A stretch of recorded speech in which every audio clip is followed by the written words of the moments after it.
Okay. All right. Think we are live, which is pretty great because today I am going to be streaming the Ladder's Finest tournament. Don't mind me staring off into the corner because I am doing some advertising on a bunch of Discords right now, but it looks like that's done, so we can jump right in. It's going to be a standard tournament with the with just some players that have been on the ladder. You need 50 LP to join, and that is that's the only requirement. But there are quite a few very strong players in here today, so let's go ahead and see how they do. I'll bring up the all the brackets and so on in just a second. And then we can go ahead and start. So I should be able to start the tournament, but it is currently not letting me. Why? Why do you do this? Challenge, why? There should be a start tournament button here. I'll get to everyone in chat in just a second. How strange. It just will not let me start the tournament.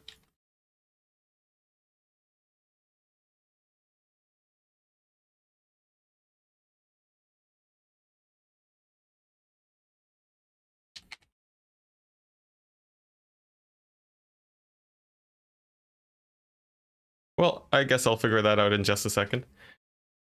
Oh, well, all right. For anyone on YouTube, by the way, as per usual, you can't skip ahead in the video to the actual games. Timestamps down below if you go to the actual bar. If you guys want to see the bracket, I will be opening that up right now. That's not the bracket. Oh boy. Let's see. Here we go. Really showing my professionalism as always. But there we go. The bracket is now set. We have many players here today, including Flying Taco and Ice Power. Some very scary players for sure. Not to diminish the other players in the tournament. I see we have Weasel in chat, CJ, and Joseph. Happy to have all of you guys, and as soon as I can get these technical difficulties out of the way, we can get started. But for some reason, it just the tournament will not allow me to start. Perhaps it is not actually 1:30 p.m. EDT. Let me look that up. EDT not time now. Yeah, it should be. All right. Well, I'll let the players know that they can start.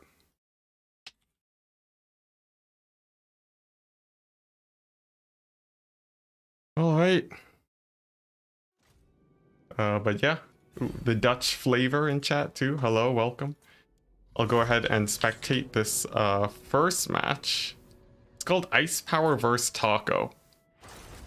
I'm not sure if either of them are actually playing right now. They're not matched. It looks like they're just chilling in a lobby right now. But there should be a few other lobbies we can join in just a second. This should be pretty good. We have 12 players in the tournament today, which is actually slightly larger than usual. But I don't think the tournament will last too much longer. Maybe an extra 30 minutes than expected. And that should be it.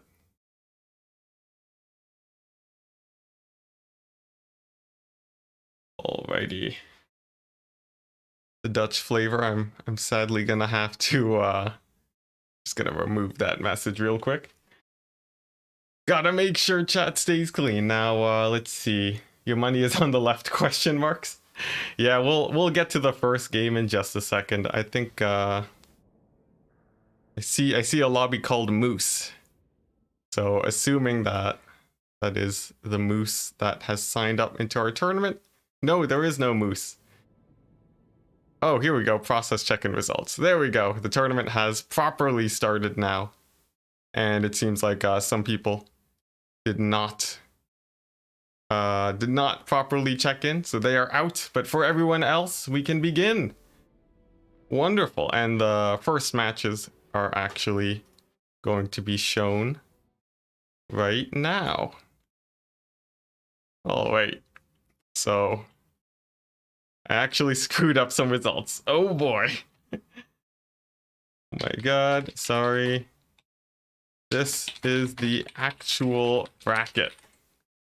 Okay, well there we go. Now that all that terrifying experience is now done, I just simply have to message all of the players that have signed up so that they do not accidentally play against the wrong opponent. Let's see here. And then we can actually jump into some games. So some interesting news too. I'm also going to be hosting another tournament fairly soon. Yeah, I'm going to be hosting another tournament fairly soon. And it's going to be testing out some new forest rule ideas. So I'm very excited for that. It's going to be pretty spicy, and it will be purely an experiment. But I'm pretty excited. And I think we have our first lobby to join in. It's going to be the green one against RTK's Kafka.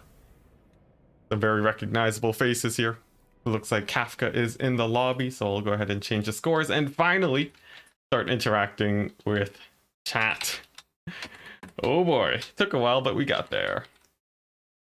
This tournament also is using the rule set for the fresh rules. The new one replacing the banner rules that is essentially the same. Green 1. There we go. Gonna use some super forested maps for it too. Yes, it's going to be crazy. We're gonna have Altdorf Outskirts. We're gonna have oh, what's that map? Starts with E. Like Estalian Tomb. Yeah, Altdorf Outskirts, Estalian Tomb. It's gonna have Tower of Hoeth, Pillar of Bone, all your favorite problematic forest rule situations. It's all gonna be there. And there's gonna be a $5 prize for the winner of the tournament. And there's gonna be a $5 prize for whoever can abuse the rules the most while winning and also not breaking the rules. Whoever sends in a replay on that is gonna get the second prize. So it's gonna be pretty hectic. But it's just there to test out the limits of the rules, making sure that it's easy to actually remember them in battle, and also easy to administrate potential rule breaks. In terms of balance, it might throw things out the window on that sense, and all of these things are going to be examined to make sure that we don't have a terrible rule set, essentially. So that's the plan. I'm very excited for it, and I won't be changing the ladder to actually follow this set of rules. It's purely going to be isolated in its own tournament.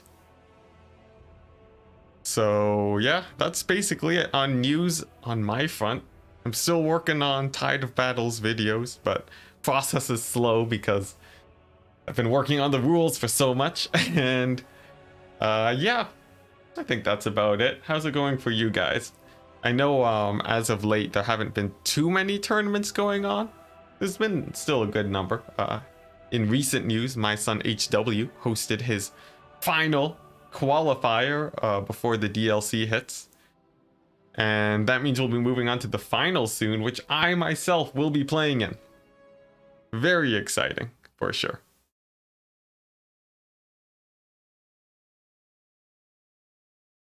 Let's see. Could you have played without ever having played the ladder? No, actually, you need to get some games in on the ladder, and this is just to make sure that the ladder continues to grow.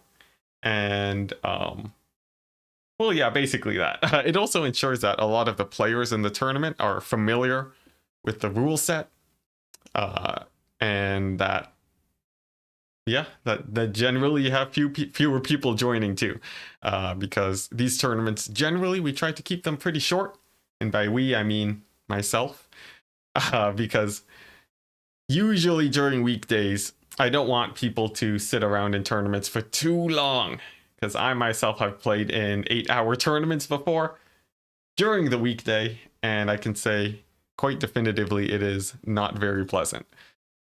So yeah, I think that about wraps that up. We're just continuing to wait for Kafka's opponent to show up, but they refuse to do so. Let's see if there's another lobby. Let's see if there's another lobby up right now. Let's see here. What do we got? I'm actually pretty interested in Flying Tacos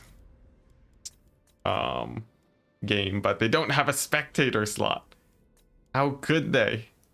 Oh wait, Kafka it is. There is a Bowmore versus Moore, but they also have not found their other player yet, so I will continue to wait. Oh, but there we go. As if they were watching, the match between Taco and Felix does gain a spectator slot, so we will join that. And that means that we should be getting a pretty close match here. These two players are about mid-tier in terms of elo for the people that have signed up. So I'm hoping that we do get a pretty contested match today. Both of these players are very well renowned in on my Discord and in the ladder. So this should be very exciting. So cool. If you have any predictions, feel free to put them in chat. There are no rewards for predictions, but if you want to, feel free to. Dactor is not co-casting. Unfortunately not, as I think he is away right now. Just busy. But as soon as he's back, I'll start getting Dactor in on the action too. Yeah, oh hey, there we go, but he is in chat. That's pretty wonderful. Yeah. Whenever you're available, I'm happy to have you on the show.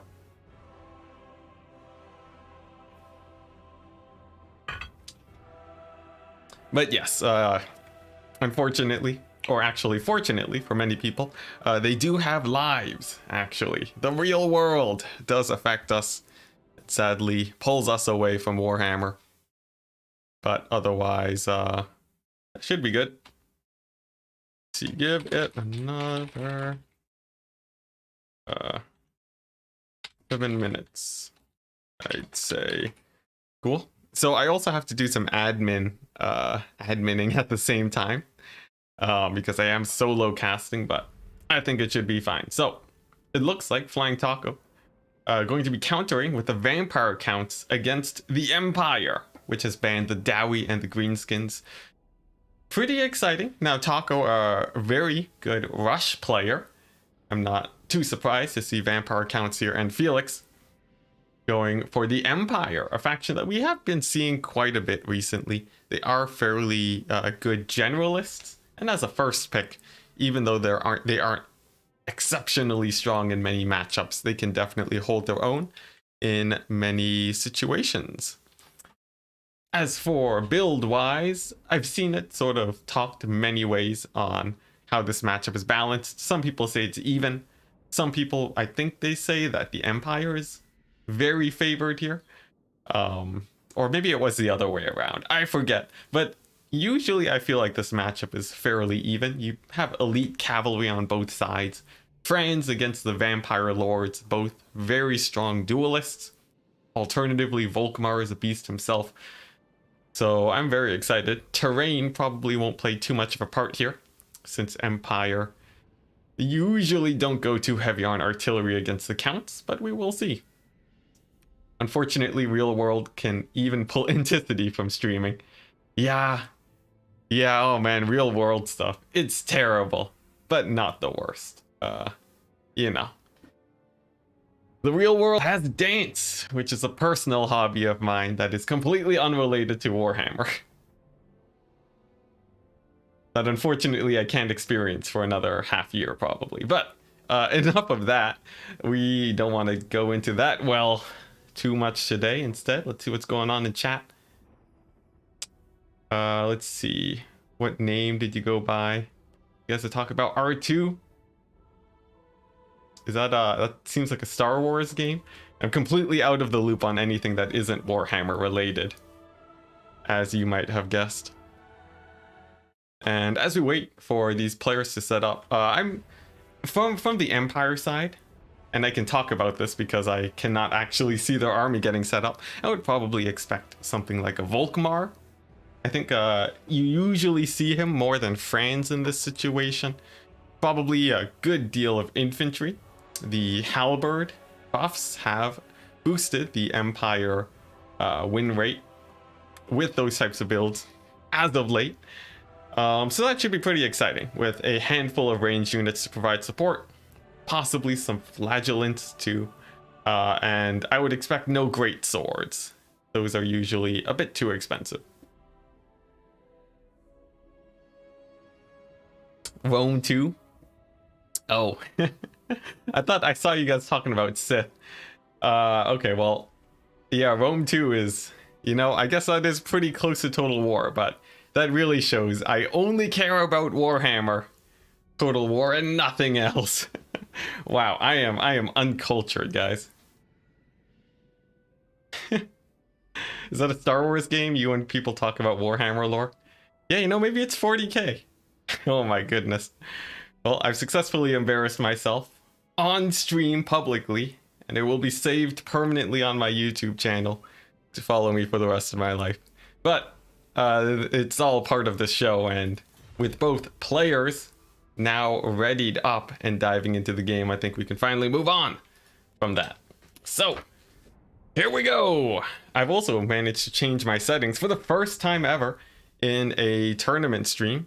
I actually have the cinematic camera on early this time around. Look at that. So smooth. So crisp. And I can't believe this is the first time I've actually remembered to change it before the stream. But, you know, you get there eventually, and looking at both armies, guess what? It is going to be a rush from the vampire accounts, as always. This time coming in with a lot of infantry, actually. Many zombies, many crypt ghouls, and actually using the monstrous crypt horrors to support the front line. These guys will ensure that you'll basically win any infantry fight, even against great swords. And that's pretty generic. The rest of the army is where the actual excitement is. We got 2 dire wolves. We'll hopefully see these guys chasing off units. And to actually break off the back line, it's going to be 3 units of Black Knights. Indeed, all 3 of them, with a Lamian Vampire Lord with the dreaded Penumbral Pendulum, and actually coming in with an interesting tech piece, 44% magic resist. And that could come into play if the Empire does have magic dealing units. A White King for Scab Scrap too, as it is extremely powerful. And for the Empire side of RTK Kafka, it's gonna be a box. Guess what? I said there wouldn't be great swords, but there are actually a fairly elite front line. I'd be worried about them though because of those crypt horrors, but we'll have to see. The classic Volkmar the Grim coming in with the classic kit. And look at that. No magic damage. I was expecting these silver bullets, but no, it's the Sterling's Revenge. The counterplay to the counterplay, denying the magic resist on the Lamian Vampire Lord. She's only going to provide magic resist against Soulfire and Bombardment. So if Flying Taco is fast to cast it, that will still be useful. For the actual Lord choice, we do see a Light Wizard, Shem's Burning Gaze, Barona's Time Warp. What is this? A little bit of sniping, a little bit of combat prowess. Gonna be very interesting. With the Zintler's Reiksguard for a bit of cavalry, just to cycle charge within this box, most likely. Now the infantry, and is going to be playing a huge part here. Most of the money has been spent into the infantry, and a lot of money has been spent to buff them up. Although most of them are just halberds and spearmen, not particularly strong. but I'm definitely interested to see how that plays out. Magic resist going to be good versus Volkmar? I think so, although that's basically the only use it's going to have. Of course, Volkmar also does magic damage, but that's about it. There's not too much really going on in terms of magic otherwise. I guess maybe a Shem's Burning Gaze can be negated, but that is not huge. Let's see. You've seen Crypt Horrors a few times recently. Are they coming back into the meta? Maybe. They're honestly not too bad. They give poison. They have AP, and any monstrous infantry is very strong against elite infantry. Now, as both armies sort of scoot up towards each other, there is a bit of positioning that can come into play here. This hill will actually make it pretty hard for these two range units to provide cover support for this entire defensive formation. They usually, on a flat area, they'd be able to do well, but on this hill, as you can see now, they are sort of split up. They cannot fire into each other's groups. Now, what they can do, by positioning on top of the hill, they can fire down into infantry that engages along the sides, on the left and right flanks, and that could provide a bonus, but it really depends on how this actual engagement plays out. Now the White King, he has not thrown down a Scabscrath yet. If he has, I definitely haven't seen it. Potentially, actually, it looks like it did actually hit these Free Company militia, but not doing a whole ton of damage. As of right now, Flying Taco is taking his time to reposition, which also gives him the opportunity to get more Scabscraths off. So definitely beneficial here. And as the surround completes, we'll see how the Empire holds up. One downside, though, is that these range units are able to fire away. We do see the Sterling's Revenge firing into the Gunnery White. No, not the Gunnery White, the White King. But doing very little damage. Volkmar playing very aggressively too, doing alright. And retreating back to his defensive formation here. Honestly, there's not a whole ton going on. We continue to wait. Perhaps some Dragon Breaths could go down, but a nice volley hits the Dragon Lord, the Lamian Lord, and trades into a little bit of a zombie summon. Now this will only delay these Free Company militia. They will likely be able to continue surviving for quite some time more. Pendulum does drop too. Looks like it will be hitting the infantry. A nice pull away, but a little bit too slow. They do take a bit of damage. A big play though. The net on the Lamian Lord, getting the AP damage of these Sterling's Revenge right into the Lamian Dragon Lord. Her zombie summon was down too, which means that she cannot protect herself, and that is a huge play coming in from the Empire side. A banishment drops on top of the Graveguard. Do they have the magic resist? They do not. The Lamian Lord actually used it on herself, but this is a Sterling's Revenge. They do not deal magic damage, and a little bit of a misplay from Flying Taco, but we are seeing his infantry now getting engaged onto the Empire infantry. We would expect the grind to go the way of the vampire counts if the Empire infantry is unsupported. Right now on a lot of flanks it looks like that is the case. The Crypt Ghouls are doing great. These Black Knights are chasing off units, Dire Wolves too, but the Lamian Lord has gone below half HP now. That is quite huge, but does it really matter? She flies in, breaks off a unit of spears. Really nice pick for Flying Taco, and it really depends on how long this infantry can hold. A big play in the center though. The Barona's Time Warp drops on all of the spearmen, all of the halberds, but there we go, a gigantic Scabscrath drops on top of all these units, and that's going to be very painful for the Empire side, although definitely not a loss yet. Balance of power is fairly even, but what is pretty big, man, the cavalry from Flying Taco doing very well, catching out the Zintler's Reichsguard and then slamming into the Free Company militia. It's mostly going to come down to how well the Empire infantry can actually fight. Another net drops on the Lamian Lord too, but this time the range units are getting shut down, so this net will surely be much less effective than it was before. Indeed, the box is open now, the cavalry is broken, and this left flank for the Empire is looking really rough. The Lamian Vampire Lord is shut down temporarily. The right flank that did get the Baroness Time Warp is holding up a little bit better, but not well enough to keep these Sterling's Revenge alive. And now we're seeing the Lamian Vampire Lord. She dives in, playing very aggressively now. Looks like she will get charged by Volkmar, but with enough mass, she will quite easily disengage. And there we go. All the range tools are gone for the Empire. The left flank is completely collapsed. And although the front line has done well against a couple zombies and skeleton spears, that might not be enough. Now a big Soulfire bombardment does drop. Hits mostly zombies, a couple crypt horrors, but not a lot of damage. Not really the play that Felix is looking for here. But with the balance of power so close, it could still go either way. He does still have quite a bit of infantry, and actually the more elite greatswords, still at half HP, could pose a pretty big threat here. Really the only solution to deal with them is cavalry charges, crypt horrors, pendulums, but that is starting to run in low supply. One of the Black Knights is now crumbling away, another very low on HP. We don't know how much magic is left on the Lamian Vampire Lord either. And honestly, the infantry is beginning to run out on the Vampire count side, although look at that, a full HP unit of crypt horrors and an almost full HP unit of dogs, not to mention another fairly strong scab scrap. Looks like it was targeted mostly on these Sigmar Sons by the looks of it, dealing a decent amount of damage. But we are now entering the late game. The flanks don't really matter as much anymore. There's no more range units, and it's going to come down to this smaller group here. One big player though, this White King, is going to be an absolute beast, and he will be very difficult to actually take down here. The Lamian Vampire Lord will have to be a bit more wary, as there are halberds.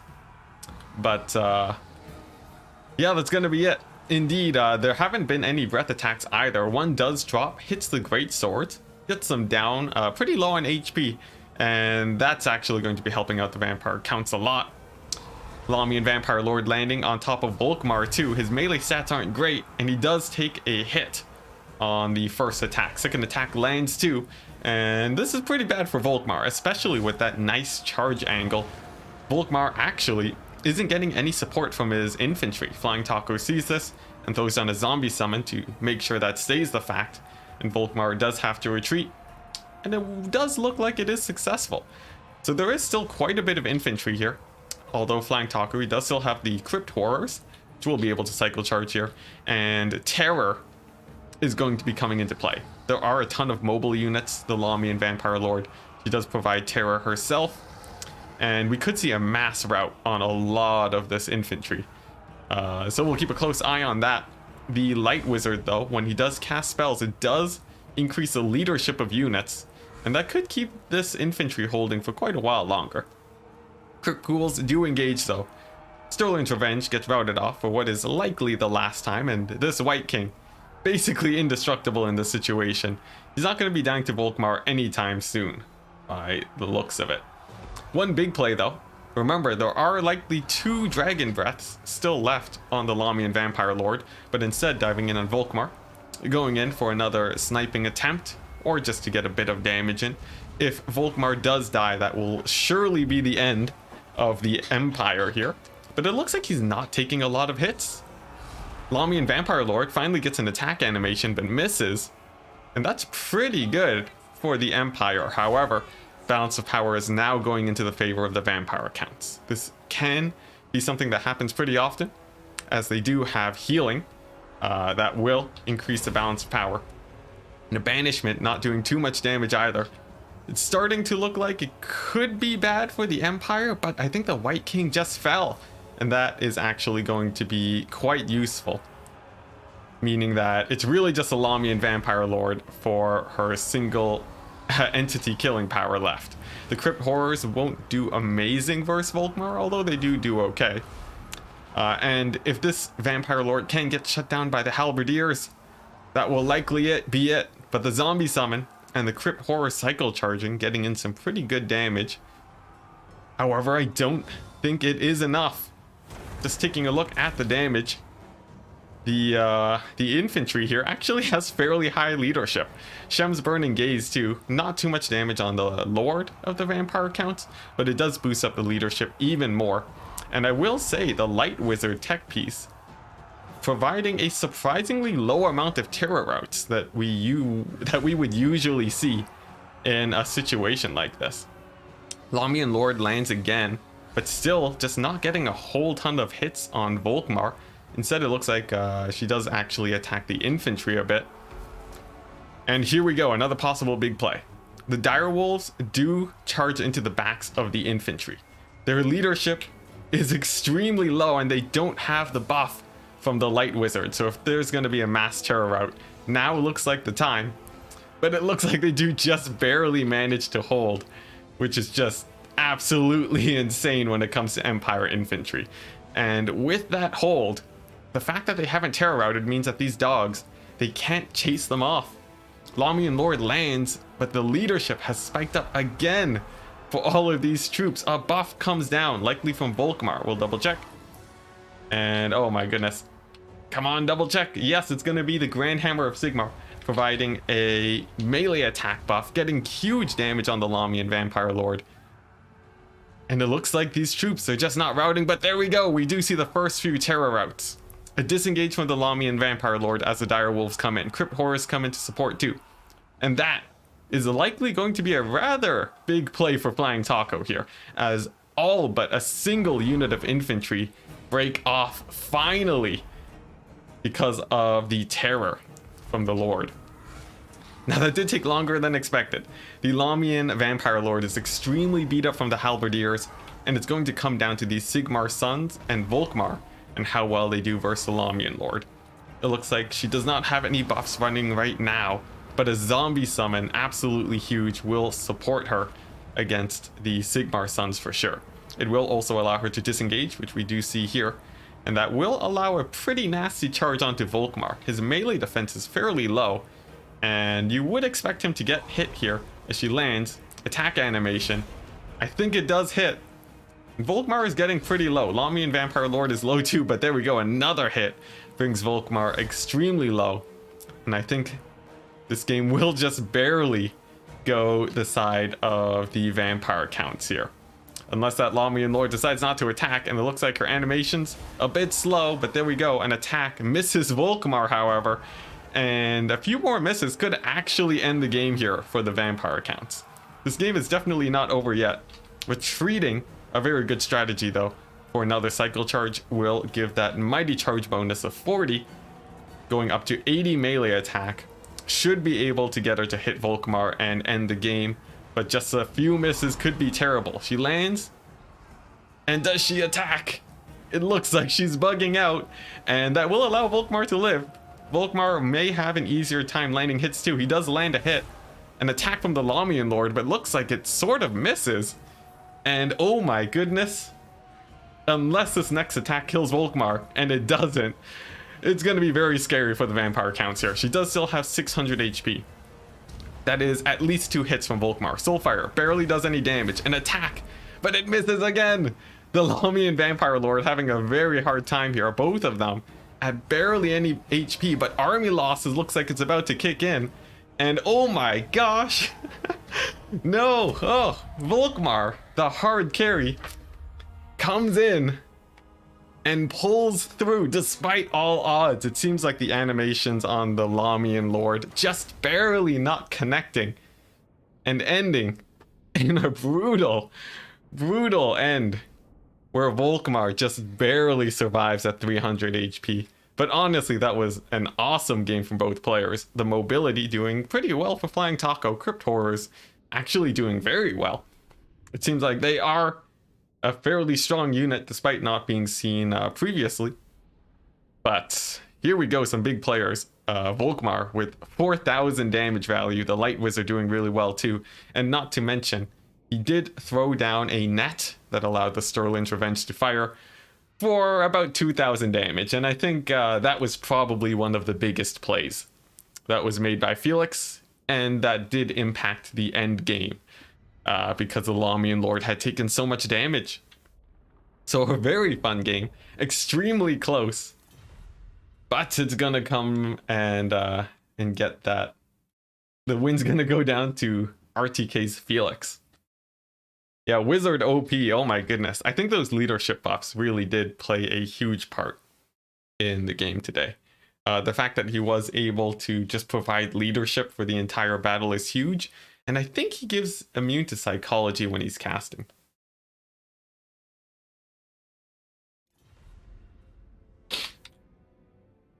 GG.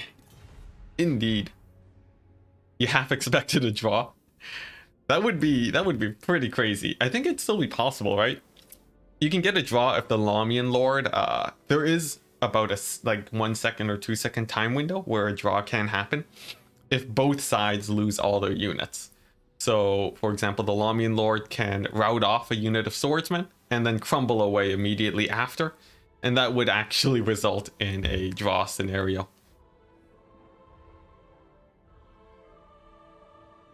You like how the the battle between two lords degenerated into an epic slap fight?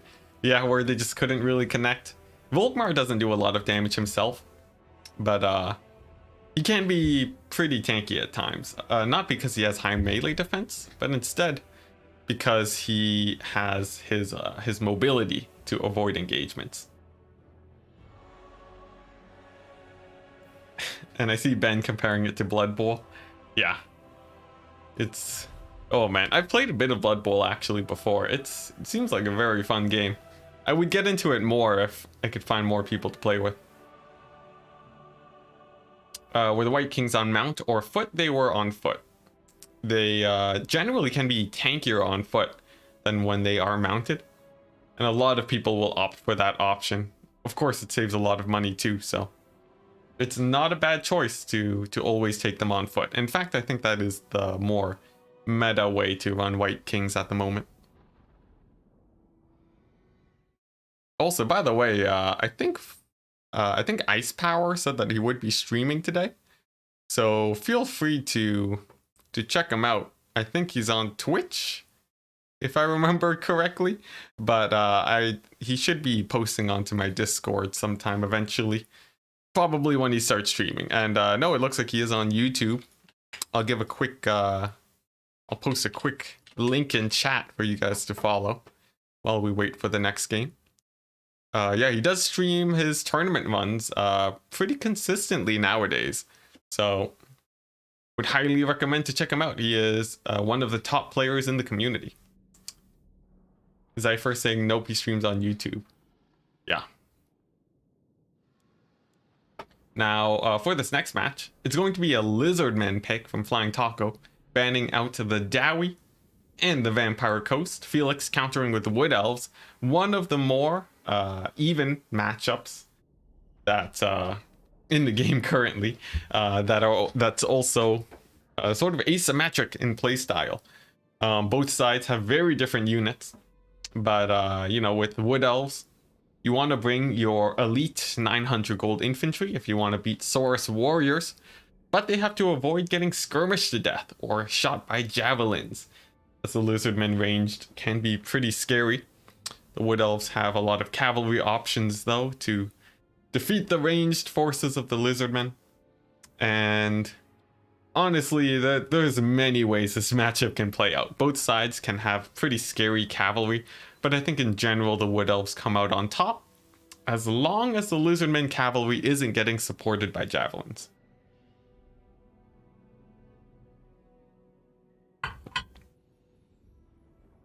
You thought against Volkmar you would like White Kings on the mount, so he doesn't get any infantry bonus. That is true, but the halberds will have a much easier time killing White Kings. On foot, they are basically immune to infantry because of, I think they have relatively high melee defense, so they do actually do pretty well there. Let's see, let's see, Nikayo Riot. Oh man, that could be a possibility. Flying Taco has actually run Nakai before, so it's not like he's unfamiliar with them. Although that is definitely an off-meta option, to be sure. But yeah, that would be pretty exciting. Now, I think on the Wood Elf side, though, usually, I think the most meta playstyle that I've seen is Mass Glade Guard spam. spam a lot of armor-piercing infantry. They'll shoot up Saurus warriors, and they can help in any fights against cavalry too. With some wild riders is generally what I think I see most often here. Of course, the Wood Elves can go for a few other options. They could go for a full kite build, 360 kite, but generally I think Lizardmen will do much better against that than many other factions. Alternatively, Wood Elves can go for more of a rush strategy, and I'd say those are their main options here. For Lizardmen, they can go for Chameleon Skinks, Skink Javelins, like I said earlier. Those are the main tools to support against cavalry. And solar engines are, I think they're usually pretty meta here, but I've also seen players opt to not take them because they can be hard countered by different Wood Elf play styles. And that could be pretty scary. As for Durthu, you may also see play here. His high armor protects him from Chameleon Skinks, and he's a really nice option if you want to counter the classic heavy skink style of play, although he is not immune, so you do have to be at least a little bit careful here. And as we dive into the game, we will see what these two players have decided to opt for today. The map is going to be Karak Bufdar, a very large flat map. It does have a bit of a forest in the corner, but that's about it.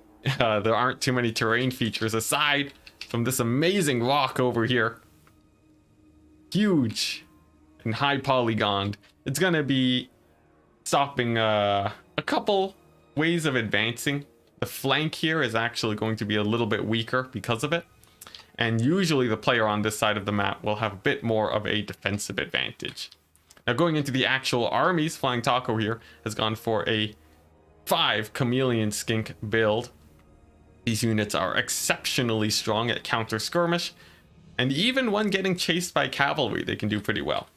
As for his infantry line, gonna be Red Crested Skinks, an interesting choice, armor piercing. Usually not something you need against the Wood Elves, but perhaps a tech piece against something like Durthu. A single solar engine with its with its Helm of Discord effect on hit. A very strong tool, but not committing too much. So if Flying Taco does see a rush, he is a bit more prepared. Interestingly enough though, 3 Feral Cold Ones, very cheap mobility. They will die to most cavalry, but still pretty scary in their own right. Just a bit hard to control because of their rampage. And a backline of 4 skink cohorts. A very skink heavy build. Let's not forget the Lords and Heroes though. It's going to be Krokgar coming in with Hand of the Gods. And it's going to be Krokgar on a Cold One mount.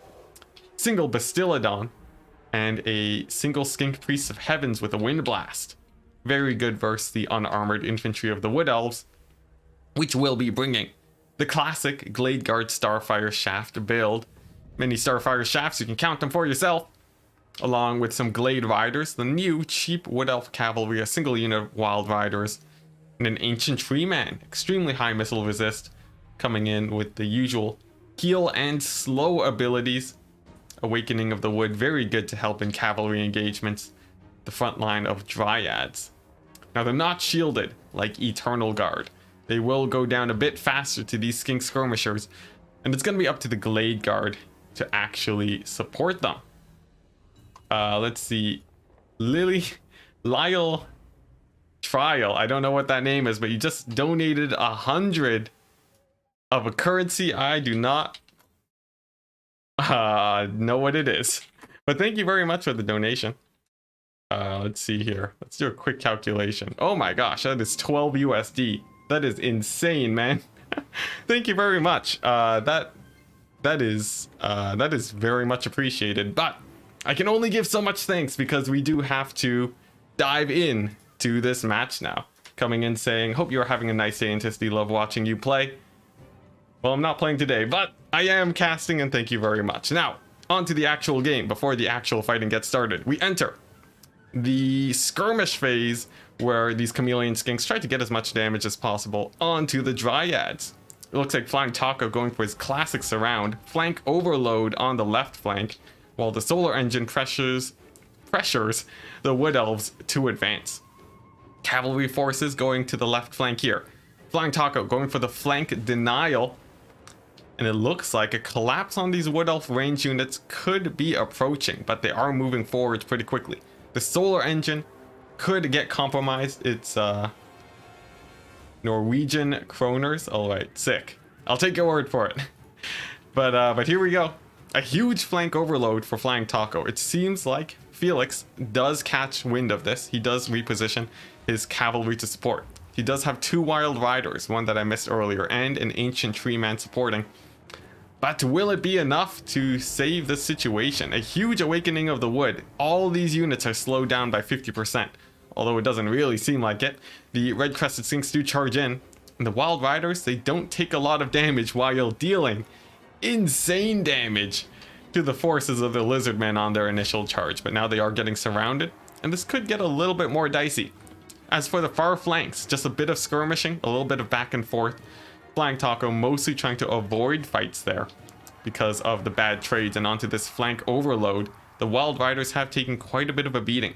The second ones that do charge in take a decent amount of damage too, but they have defended long enough for these Glade Guard to position and begin firing onto this group. That should be a pretty nice advantage for the Wood Elves, but we'll check in there in a second as we go back to the center of the battlefield, where it looks like these Glade Guard are able to stay and fire quite a bit. The front line not holding too well, these Dryads taking quite a bit of damage. But these Glade Guard, as long as they stay alive, it's going to be pretty bad for the Lizardmen. Meanwhile, on the flank overload side, we are seeing the cohort of Sotek extremely beat up at this point. Krokgar doing his job, taking out a few Wild Riders. And mostly we are seeing the forces hold. Now it is a very close fight. These Glade Guard are on the verge of getting collapsed in on. A few chameleon skinks too, even running into combat against them. Same with Krokgar. And that could be pretty bad here for the forces of the Wood Elves. Without their range units, they really don't have a lot of fighting power here. Just a couple Dryads and some beat up cavalry. And that could be very bad for them heading on into the late game. But we'll see if these Glade Guard do manage to stay alive. So far, it seems like they're doing okay. A couple wind blasts have chunked away at them a bit, but none of them have actually gone down yet. The flank overload hasn't been able to collapse in on top of them, but we are seeing both players making fairly nice trades. Balance of power is fairly even. The solar engine getting a little bit aggressive here. We'll be firing in onto Wild Riders, but if this target goes down, that will be really good for the Ancient Tree Man heading into the late game. And we are seeing multiple fronts now getting fought in this battle. On the right hand side, the Dryads have successfully taken out the Feral Cold Ones, and it seems like this area here is getting fairly well controlled by the Wood Elves. In the backside, some Lizardmen forces do rally, and it's beat up infantry against beat up infantry. We don't know yet if these Glade Guard will get shut down. On the flank, the solar engine does get routed off, but the Wild Riders rout off too. And that's absolutely terrible. They'll be needed to chase off the solar engine. Heal goes down, but will they rally in time to chase it off? And in the back line of the Wood Elves, it seems like finally a few of these Glade Guard do get routed off, but not before the balance of power starts to tip into the favor of the Wood Elves. Now there are still quite a few chameleon skinks. They can do insane amounts of damage, but a big play now, this solar engine, looks like it will get chased off by these Dryads. That's very big, but a couple more Glade Guard, you get routed off. The chameleon skinks still very high on ammunition, and at this point I'd be a little bit worried that there's not a whole ton to actually deal with the chameleon skinks. Krokgar too coming in, attempting to save the solar engine. It looks like he might be able to, and the front line beginning to collapse for the Wood Elves. The single Bastiladon actually doing a fairly good job on that front, and just a few red crested skinks being an absolute pain in the back end of this Wood Elf formation. Chameleon skinks too. Will they get shut down by these Wild Riders? It looks like they will. They do pull away to get a few shots, but this one unit looks like they will be going down before they run out of ammunition. However, the solar engine does survive. And taking a look at the Ancient Tree Man, he is still at full HP. Now a full HP Krokgar should be able to shut him down, but we don't know if that will play out as we head on into the late game. And at the moment, it seems like that might not even come into play because the Wood Elves have resecured their range units. 4 units of Glade Guard are online and not currently getting harassed in melee. the few chameleon skinks do actually get chased down by a couple of Glade Guard, which is huge, as they are the big playmakers heading on into the late game. And it's just gonna be the single solar engine, Krokgar, and a couple beat up chameleon skinks, it looks like, that will be left for Flying Taco as we head on into the late game, which is actually very surprising here. It looks like for a moment he was pulling ahead, shutting down the Glade Guard, but with the return of the cavalry forces, it appears that the Wood Elf forces here have been able to take out most of the threats, specifically these chameleon skinks. Although there is one unit left with decent ammunition, it seems like most of that will be wasted on those ROR Dryads. And I don't know if the solar engine will be able to hard carry in this situation. It might be able to. It does have a fairly large amount of ammunition, and we can't forget that Krokgar is at extremely high HP. Ammunition running low on the Glade Guard too could be pretty big going into the late game too. They're not very good at combat, and if they run out of ammunition before they can take out Krokgar, that would be a means to come back for Flying Taco. Not to mention the cavalry now getting routed off again. Looks like that will be the last of the cavalry for the Wood Elf side. And we are seeing Krokgar, some nice jukes, actually wasting the ammunition on these Glade Guard.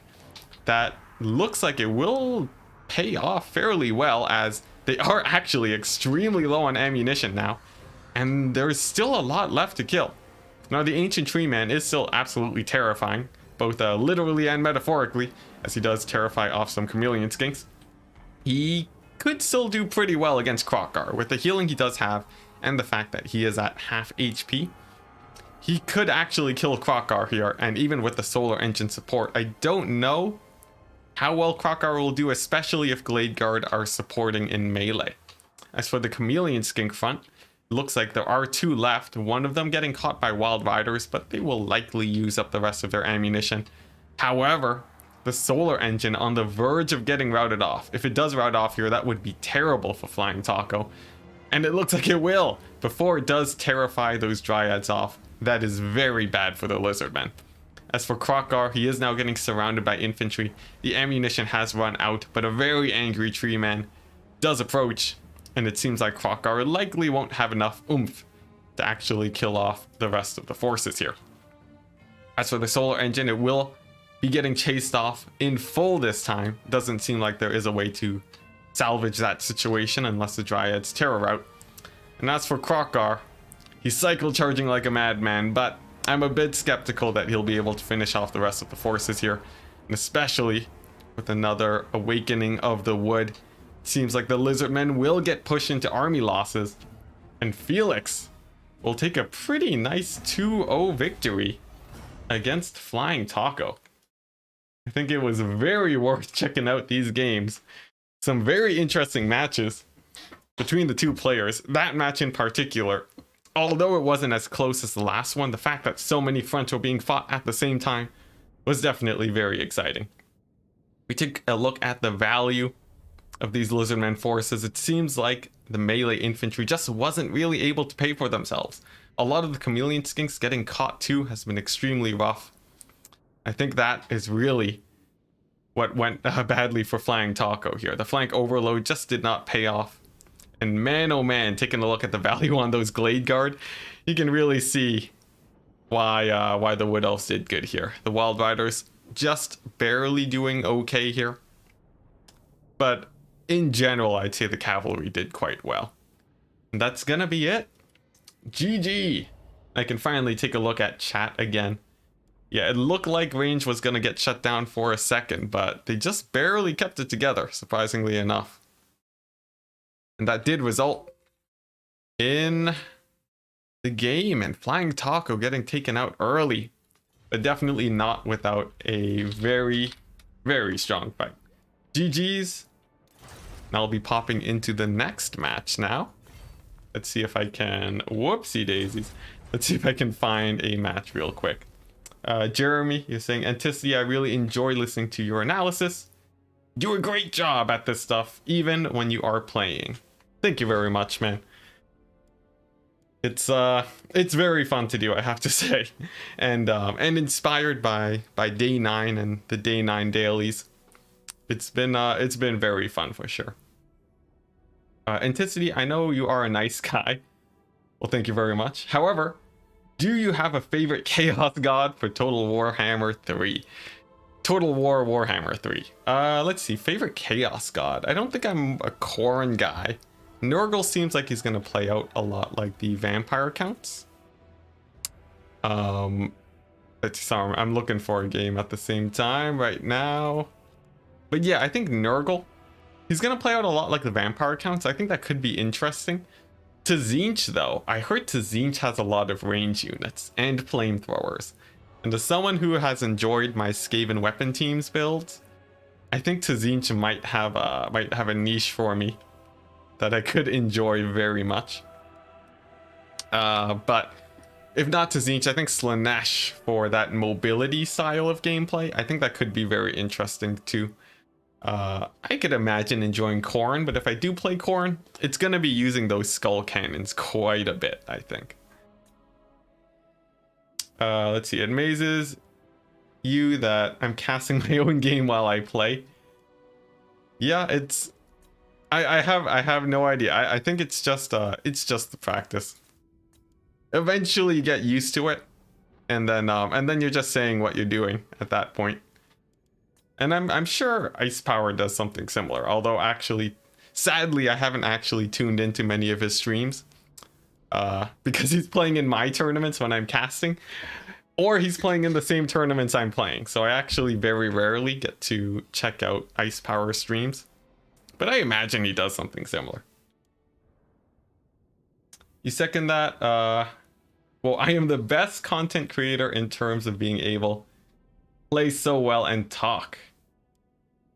Wow, that is some high praise, guys. I cannot, my ego can only take so much, guys. But hopefully we find a game soon so that we can move on to some more analysis. But yeah, I was actually spurred on just because we didn't see a lot of actual players streaming their games. Like I know in a lot of other games like StarCraft, a lot of the professional players will also stream and talk about their matches and so on. And I feel like that niche really needed more filling in this community. And I'm happy to provide, guys. Oh my gosh. Oh my gosh. Another 100 let's see, what is it called? It's Norwegian kroners coming in from Lyle Trial. I hope I am saying your name correctly. Saying, let's hope Nurgle gets a lot of love as you love him on the tabletop. Ooh, I have never actually seen Nurgle on tabletop, so that'd be pretty interesting. So you're hyped to see what it's going to be like in Total War Warhammer 3. Oh man, I would like to ask how is his gameplay in tabletop? I would imagine it's something sort of like the vampire counts, based on sort of how it's very tanky, presumably melee focused. But I have no other speculation other than that, really. So I'd really like to know sort of your take on what Nurgle is going to be like. I think it's going to be very unique though. And that's the most exciting for me. Because like Slaanesh, you know, we already have Beastmen. You can imagine a sort of mobile rush glass cannon faction. Tzeentch, you have gun factions. You've seen Magic before. But when it comes to Nurgle, the possibilities are endless. It's very exciting. Also, hey Biblington, happy to have you in chat. Always nice to see some moderators in here. Let's see. Man, it's taking a while for these games to get found, but we'll keep waiting. Indeed, Norwegian Kroner hype. I'm sure I'm saying it wrong, but hype indeed. You've played Nurgle in different games. Usually quite durable. Also usually brings some sort of negative factor to anyone who fights in close combat. Ooh. So like, it sounds sort of like it could be like Khorne, except a lot slower, with a lot of cool status effects. I think I'm super excited for it. If only CA would release information about the other like 4 or 5 factions in Warhammer 3. Like, I love Kislev, I love Khorne, but come on, we need some variety, the spice of life. As soon as we start seeing some units for the other factions, I think it's going to be so hype. Let's see. By the way, your name is just Humpty Dumpty in Norwegian. Good to know. I'm happy it's not some atrocious swearing, and that it is something fairly benign. Whew. But yeah, I think. Oh, let me update the bracket. Actually, no, it is up to date. So right now, I'm keeping a close eye on the match possibly between Ice Power and Deadly Bunnies. I think that would be a fun one to join. The other alternative is Bowmore versus Moore. We can follow their lobby and see how that goes. Although they are currently in a match, so we'll have to wait for that. And in fact, I see the problem. There's only 2 matches going on, 2 best of 3s going on in the tournament right now. So we'll just sit tight. I'll chill with chat, and hopefully it will be a good time. If you translate it word for word, it reads "the little one who rolls." That is amazing. I always love seeing how translated words go between cultures. I know in Chinese, I think there's a lot of words that basically just combine things. Like, yeah, I think like, yeah, like they combine words to make to describe things instead of having a whole new unique name for it. Sort of like, you know, English has it too, like watermelon. It's just 2 words combined. I always found that more entertaining than I would expect. But yeah, I do like the little one who rolls though. That is very I don't know the right explanation for it. I feel like cute is sort of the wrong wording, but I think it more or less gets there. Now I really wonder which one of these lobbies is Ice Power's lobby. I should be able to see it, but I sadly cannot. We'll keep waiting though. Feel free to take a break, guys. You know, remember to stretch your legs, stay hydrated. I don't know, ask questions. Now is the perfect time. I've been working on the rules a lot, so if you have questions about anything on that, I will answer anything that doesn't talk about works in progress, since most of the time a lot of that is subject to change, and to avoid any unnecessary conversations or debates, we generally don't bring up anything that is subject to change.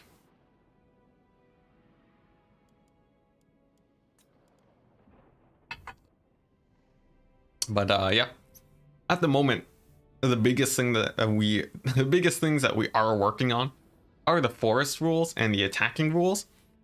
Some goals: we want to make sure that it is very easy to admin. It should be consistent across different tournaments so that people don't rule break accidentally when they don't expect to. We want to make sure that it is clear so that the players understand what the rules are actually saying. And we want to make sure that they prevent all the different cheeses that we don't want to see in the game. So, you know, of course, corner camping and so on. We don't want people to be able to do those strategies, because generally they are unfun. And despite the restrictions seemingly being quite simplistic, it is quite the challenge to get the rules to a point where you don't have to worry about that. But they are being worked on, and I think we are slowly but surely getting there. Let's see. Why is FNG the best member of the rules committee? Why is he so smart and handsome? Well, none truly know about the source of FNG's powers, but I do think the Dark Gods are involved one way or another. In all seriousness, though, FNG puts a lot of work into the rules. I think they've spent more time working on the rules than even I have. So quite a bit of time. I think like they're basically full time working on the rules and communicating with the community at the same time. It's pretty crazy. Lyle, you're saying, in Chinese, you cannot just translate it word for word. Oh yeah, I think in Japanese too, because it makes so sense to US, and you need to know the meaning of the Chinese sentence to translate it. Yeah. Language is complicated, guys. Context is so important when it comes to language and so on. You're pretty sure FNG must have been blessed? I think so. Oh hey, Butcher Bird. Hello, welcome to the chat. I just noticed you're not a mod. Butcher Bird. Thou shalt oh man, I don't know how to say it. Thou shalt been bestowed upon a bless. Here you go, you're a mod now. I was trying to give the sort of Dark Souls speech. Taoist, but I failed at that miserably, unfortunately. And it looks like Deadly Bunnies and Ice Power, they are in a match now. I'm going to message Ice Power to set up a spectator slot. Can you set a spec slot for me? Question mark. And hopefully I can join in. If not, we will join into the lobby between Bowmore and Moore. Two players with strangely identical names. Hopefully I won't get them confused in the lobby.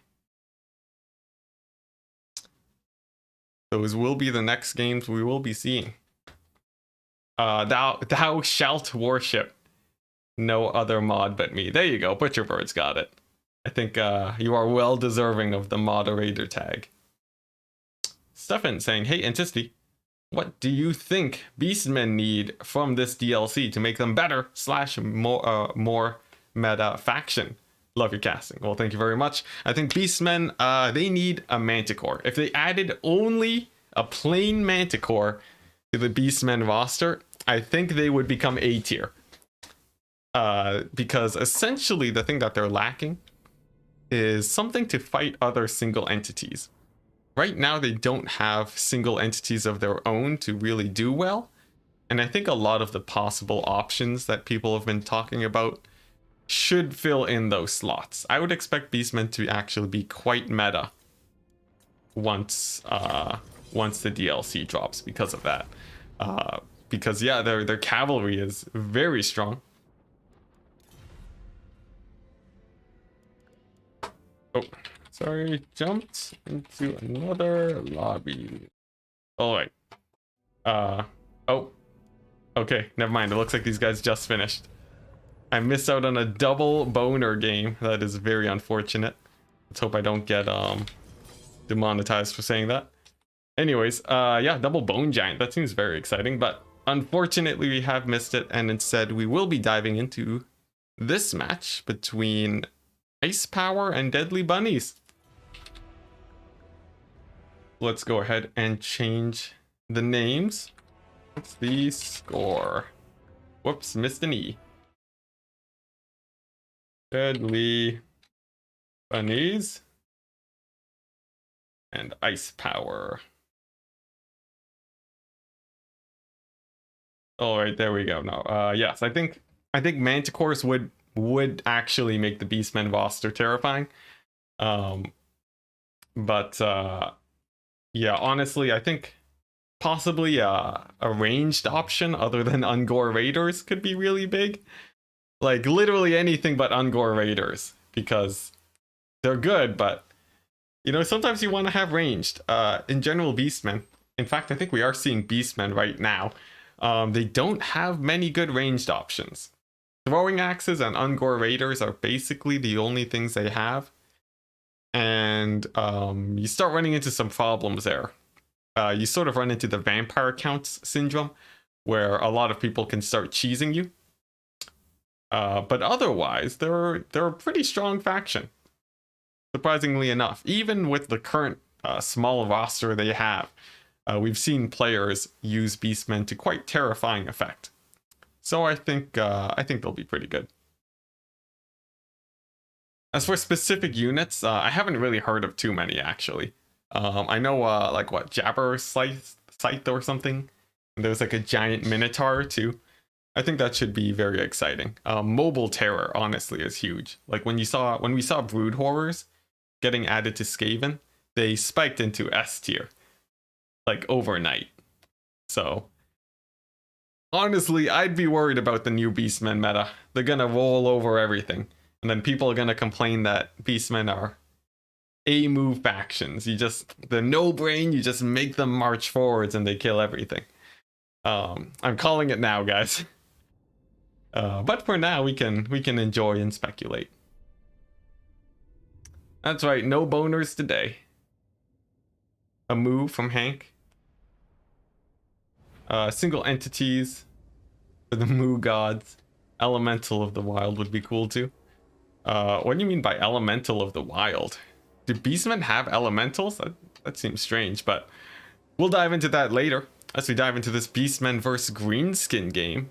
An interesting matchup, but one people have been experimenting with, this time coming in with a very strong mobile force. Guess what? There's only 3 Ungor Spearmen, and that's it. One of the thinner front lines we've ever seen. Kazrak One Eye, the second one-eyed character in the Warhammer universe, gonna be coming in to duel against Grom, a surprisingly strong Grom duelist, you'd be surprised. 2 Ungor Raiders. They will be protected by the flanking cavalry forces, which will likely distract the greenskin forces, and a couple dogs. Now the idea of this build, I've seen it before, is to overwhelm the greenskin mobility, and then to use your cavalry to run over the rest of their infantry. Their skirmishers, generally, will have a hard time getting value if the game is extremely quick, but we'll see how that plays out. The hero choices here. Whoa, that's a full movement of the army. The hero choices here is a Brave Shaman of Wild, very good anti-infantry spells, and a Gorbel coming in with abilities that I do not recognize. Let's see here. It's going to be just Blood Greed, tons of extra leadership, and that's it. Now for the Greenskins, a more classic force, going to be 6 skirmishers, very meta when it comes to Greenskins right now. Players have been getting more and more proficient with their skirmishers as of late. Oh, very interesting deployment there. They've been getting more and more proficient with their skirmishers, and given how mobile they are a very high skill cap unit, and you usually see them getting taken quite often by many players. For the infantry, Orc Boys and Savage Orcs, big guns, very classic for Greenskins, a single unit of ROR Night Goblins for those fanatics. Now the Beastmen will have to be very careful about this unit to make sure their cavalry doesn't get absolutely demolished. An Orc Shaman with anti-infantry, River Troll Hag with anti-cavalry, and single entity, very classic combo here. And I would expect mostly Spirit Leeches on Centaurs, but Brain Bursa will do well there too. Grom the Paunch with his usual kit. And that's gonna be it. Not a lot of cavalry here for the Greenskins, and that could actually be pretty bad. It really depends on how strongly the Greenskin cavalry gets overwhelmed here. If we see the skirmishers getting caught, it will surely be the end for the Greenskins. But if the skirmishers do survive for a majority of the game, I would expect the Greenskins to win it out here.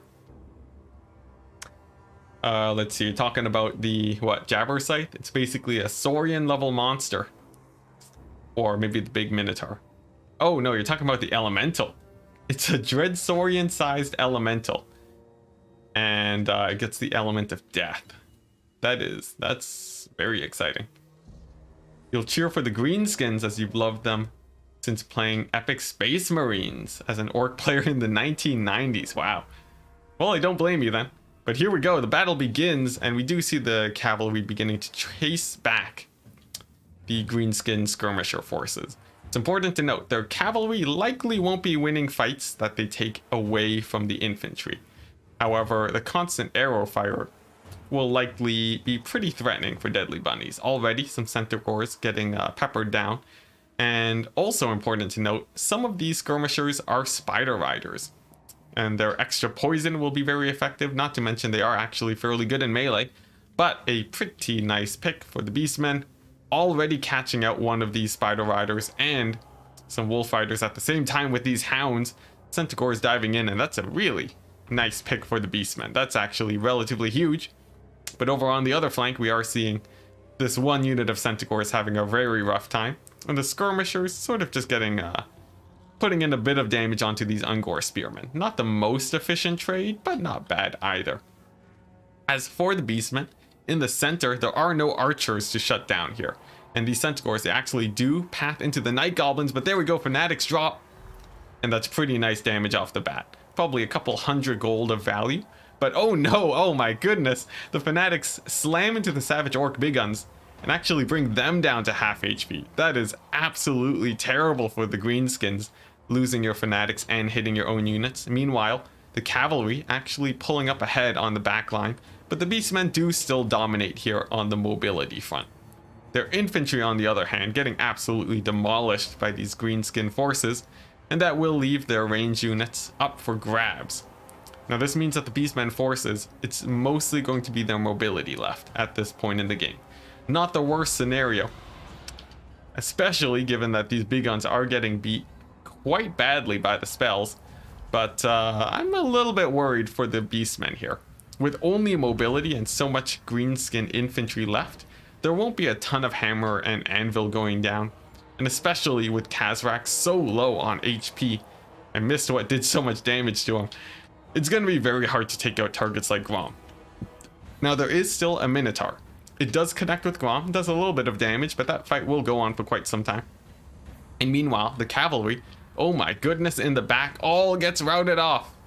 This is absolutely terrible for the Beastmen. And unless there's a surprise pick on Grom, that might just be it for them.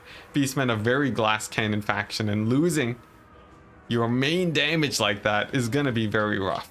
There is still this contingent of throwing axes though, and some big plays they could make. They could snipe out the heroes, so we'll keep a close eye on that. Meanwhile, in the back line, these Centaurs, they do get caught too, getting caught by the Forest Goblin Spider Riders and a supporting unit of Orc Boys. Will spell doom for the Centaurs, and they'll be off of the battlefield. These guys over here, Wolves and Ungor, getting ruined too. And although there is a nice pick on these Night Goblins, it's going to be looking pretty rough. Now, a very huge potential play here. Grom singled out, Khazrak chasing him. Their speed is similar, but Khazrak is a little bit slower. However, his charge bonus to speed might allow him to catch up, but not today. In fact, it wasn't even Khazrak, it was a Bray Shaman. And Grom will be able to escape. A very bad omen for the Beastmen, as they are limited basically to this group of 6 units here. These archers look like they will get shut down. And it's just gonna come down to this. Some good RNG could help. And these single entities are very out of position. I'm looking for some potential big plays here. As Grom, he does get into a fight with the Bray Shaman of Wild. He will win that. And a really nice catch though with these Forest Goblin Spider Riders. They do shut down most of these Centaur throwing axes. Not to mention these Savage Orc Big Guns do come back into the battle. And I believe this will be it for the Beastmen. Just taking quick stock of the battle. There isn't a whole ton really for them to do here. A little bit of skirmishing, but honestly, I think if the Greenskins just left the PC right now, it might be it. Although I have been wrong before. We do see the single entity squad for the Beastmen. They are still alive, pathing around, looking for a fight on Grom. Grom, a little bit slow to react, does still manage to get a charge in. And meanwhile, the Centaurs, they do try to disengage, but they are getting slowly picked off. But the Greenskin mobility here, getting poisoned by Spider Riders, they basically have no chance of escape here. River Troll Hag runs for her life, no, turns around, slams into Khazrak, and actually lands a hit, trading blow for blow. Khazrak gets a hit in there too, but River Troll Hag will be regenerating. The support squad for Khazrak does arrive though, and he does come in for a charge, cycle charging onto the River Troll Hag. Oh my god, back-to-back hits on top of her. That will get her routed off though. Minotaur landing in the final strike against her, but that's a lot of greenskin units. Are these Savage Orcs? No, just Orc Boys. But a full unit of Savage Orc Big Guns does come in now. With these guys being large units, they're going to have a rough time. But not before they do get that River Troll Hag off the battlefield. A little bit of revenge before the battle ends, but a pretty nice greenskin game. A couple of misplays here and there for the Beastmen, causing their cavalry to get caught. And I think if we look at their values here, indeed, it's not a lot of damage value, unfortunately. Sad moves indeed. 52 and 6 damage value, very rough. The Centaur's throwing axes did a little bit better, but in the end, the Greenskins did manage to keep a lot of their skirmishers alive. And more importantly, they did catch the cavalry with their mobility. These Forest Goblin Spider Riders specifically doing really well with some nice counter charge play. And I think that was it. That was a deciding factor. For these 8 peak loonies, I don't know if friendly fire still counts towards their damage value, but if it did, it's important to remember that they did kill about half a unit of Savage Orc Big Guns. So, not the most important stat over there. But there we go, that's game number 1. Ice Power coming out on top with the dreaded Greenskins. He doesn't like the Greenskins as a faction, but as a competitive player, he does accept that he will play them. And it looks like that will allow him to secure the first victory here against Deadly Bunnies. Not a fan of Bunny's build. I think it does have some potential, but it can be pretty risky, as we saw there. You really have to get your charges onto the Forest Goblin Spider Riders, and if you don't, your cavalry will rout off fairly quickly there. Beastmen crushed with only RNG as win condition. Very unexpected result. Yeah. Although I think even with really good RNG, it would have been pretty bad. Now, this is why I do talk about Manticores being so big for Beastmen. If they could bring 2 Manticores here, they could terror out the cavalry easily with very fast mobility. They could help win the fight against Grom and so on. And the fact that really the only single entities that they have are Minotaurs, it's really rough for them. Which I think just a single mobile terror unit is all they really need. See, did I miss any other comments here? I don't think so. Yeah, classic Fnatic problems. They're too deadly. They're too deadly. Killing everything. They kill their own units, they kill your units, they're Fanatics. Although I think I generally don't have too much of a problem with them. Usually, if you're playing as Beastmen here and you're worried about Fanatics, you can always throw a lot of spells on them, as they are actually fairly vulnerable to AoE spells. Once you bring them below their HP threshold, they are much less scary. Oh my gosh, Lyle Trial. Oh my goodness. Your generosity is actually insane. Oh my goodness. Saying the greenskin victory made me very happy. So thanks for streaming this. Doing an awesome job. Well, thank you very much. Wow. Just remember, guys, as per usual, no one is obligated to donate. I will stream regardless. Donations or no. And also make sure that you are financially stable if you do decide to do it. But if you do, it is oh so very much appreciated, man. I think you are probably one of the biggest donors to my streams ever now. If not the top, very likely one of the top 2 donators in the history of my streaming career. So that is insane for what a humble tiny tournament this is. As for the next map, it is going to be Karak Buftar, and Deadly Bunnies is the one picking and banning next. Grom has Language of the Boys. They cannot terror out. Ah, I see. That is true. Although Manticores would make it, it would be scarier for Grom to stay in a fight. And also, Grom usually doesn't make a lot of plays when it comes to cavalry engagements. So I would expect Manticores to still do pretty well when it comes to terror routing. Like if you compare them to Centaurs with throwing axes, I think Manticores would be able to assist in cavalry engagements like way better. Doesn't the Gorbel have a terror item? Does he? He might. You usually don't see him on the flanks either, but if he does, maybe that could be an interesting tech piece. Although honestly, Manticores are so much more mobile. I think I would rather have Manticores than a Gorbel. Especially price-wise. Gorbels are pretty expensive. He does. Butchers of Kalkengard have terror too, yeah. Cheap terror though. Can we find cheap terror at 800?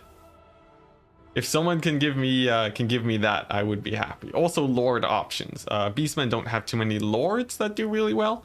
Of course, I think Mogre, of course, with 2 Chaos Spawn summons is really nice. But he's not good in every situation. Despite how strong he is. So I think Beastmen definitely, they still need some help. Now, Deadly Bunnies coming in with a Dark Elf pick next, banning Bretonia and Lizardmen.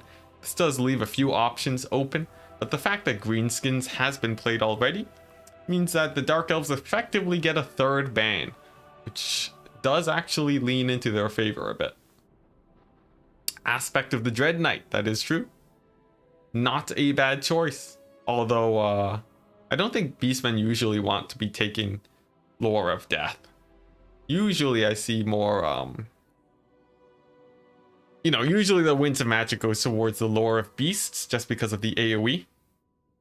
But yeah. Thoughts and opinions. Aspect of the Dread Knight has cooldowns too. And I don't think it has it doesn't do any damage either, unlike a Manticore. But that is definitely an option. Centaurs with bows. Oh, ooh, that is spicy. I think Centaurs with bows would be very interesting. I really like that. They have decent range. Like, imagine that. That'd be very exciting. And make them like cost 700. Sort of to line up with a lot of the other bow units. That would be huge. Steven, that would be, yeah, oh man, that'd be hype. Despite how cool it would be to have so many of the other options, simple bows might be the solution for Beastmen. The terror item is very expensive on the Gorbel. That makes sense. Items in this game are generally really expensive, I gotta say. Like 150 gold is half of a unit of chaff. Oh boy. Now Ice Power, he's countering Deadly Bunny's Dark Elves with Dark Elves. The Madman going in for the mirror match. Now I'm not averse to mirror matches myself. I think they can be pretty exciting. But this is actually one that we very rarely see. So I'm interested to see how it goes. Yeah, Dark Elf mirror indeed. Now, some popular units here. Scourge Runners, right? Dark Riders. The mobile game for Dark Elves is pretty big. Ice Power could bring in Marathi Double Manticore. I think they're strong in basically every matchup. Although, against Scourge Runners, maybe not. Against Dark Riders, maybe you don't want to go Double Manticore Marathi. It's much stronger against sort of non-kitey factions, I would say. So we might not see that there. Let's see. Gorbels are 1,075. They aren't that expensive. It's decently expensive compared to like a Manticore, and compared to how well Gorbels do in a fight. They're not doomsday weapons. They don't annihilate things. At least as far as I've seen. They do like decently.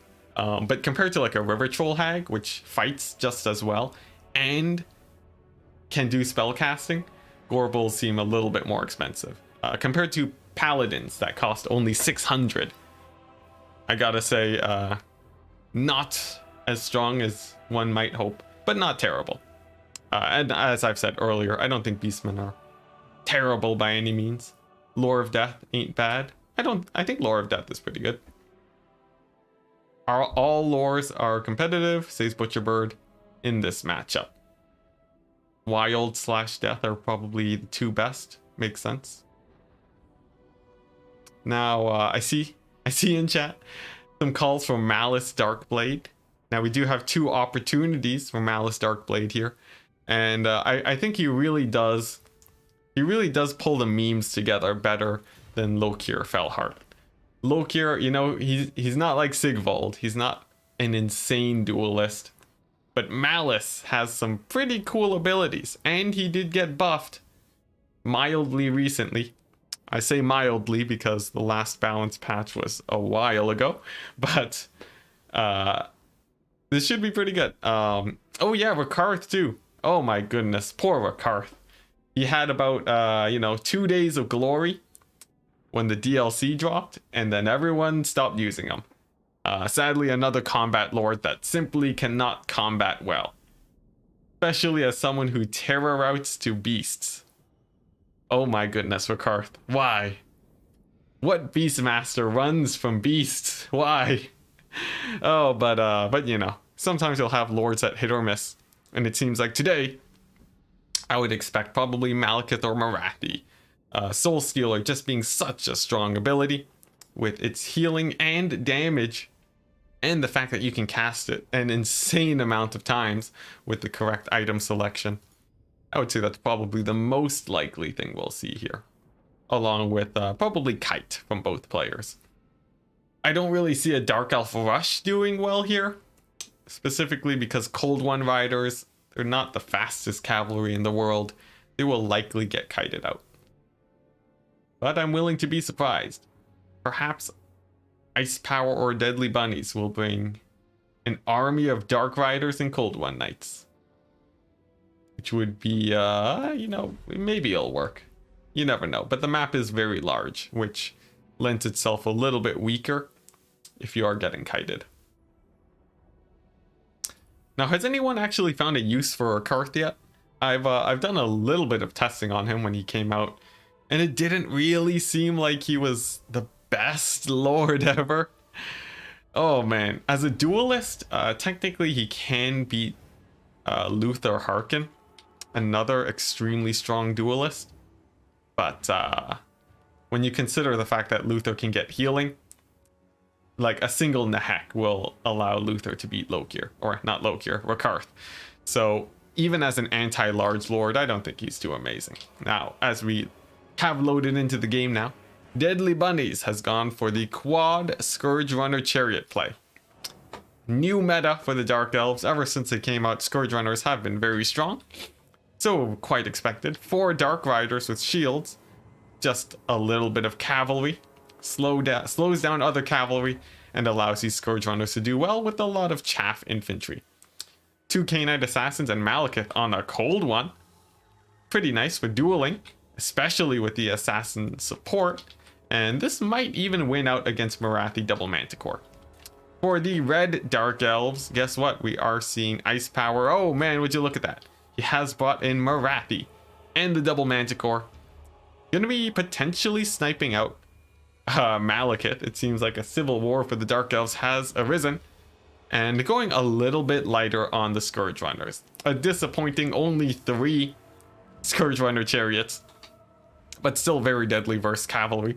And I would expect the Scourge Runners to sort of just skirmish with each other. For the cavalry options, instead of 2 more Dark Riders, he has the Doomfire Warlocks.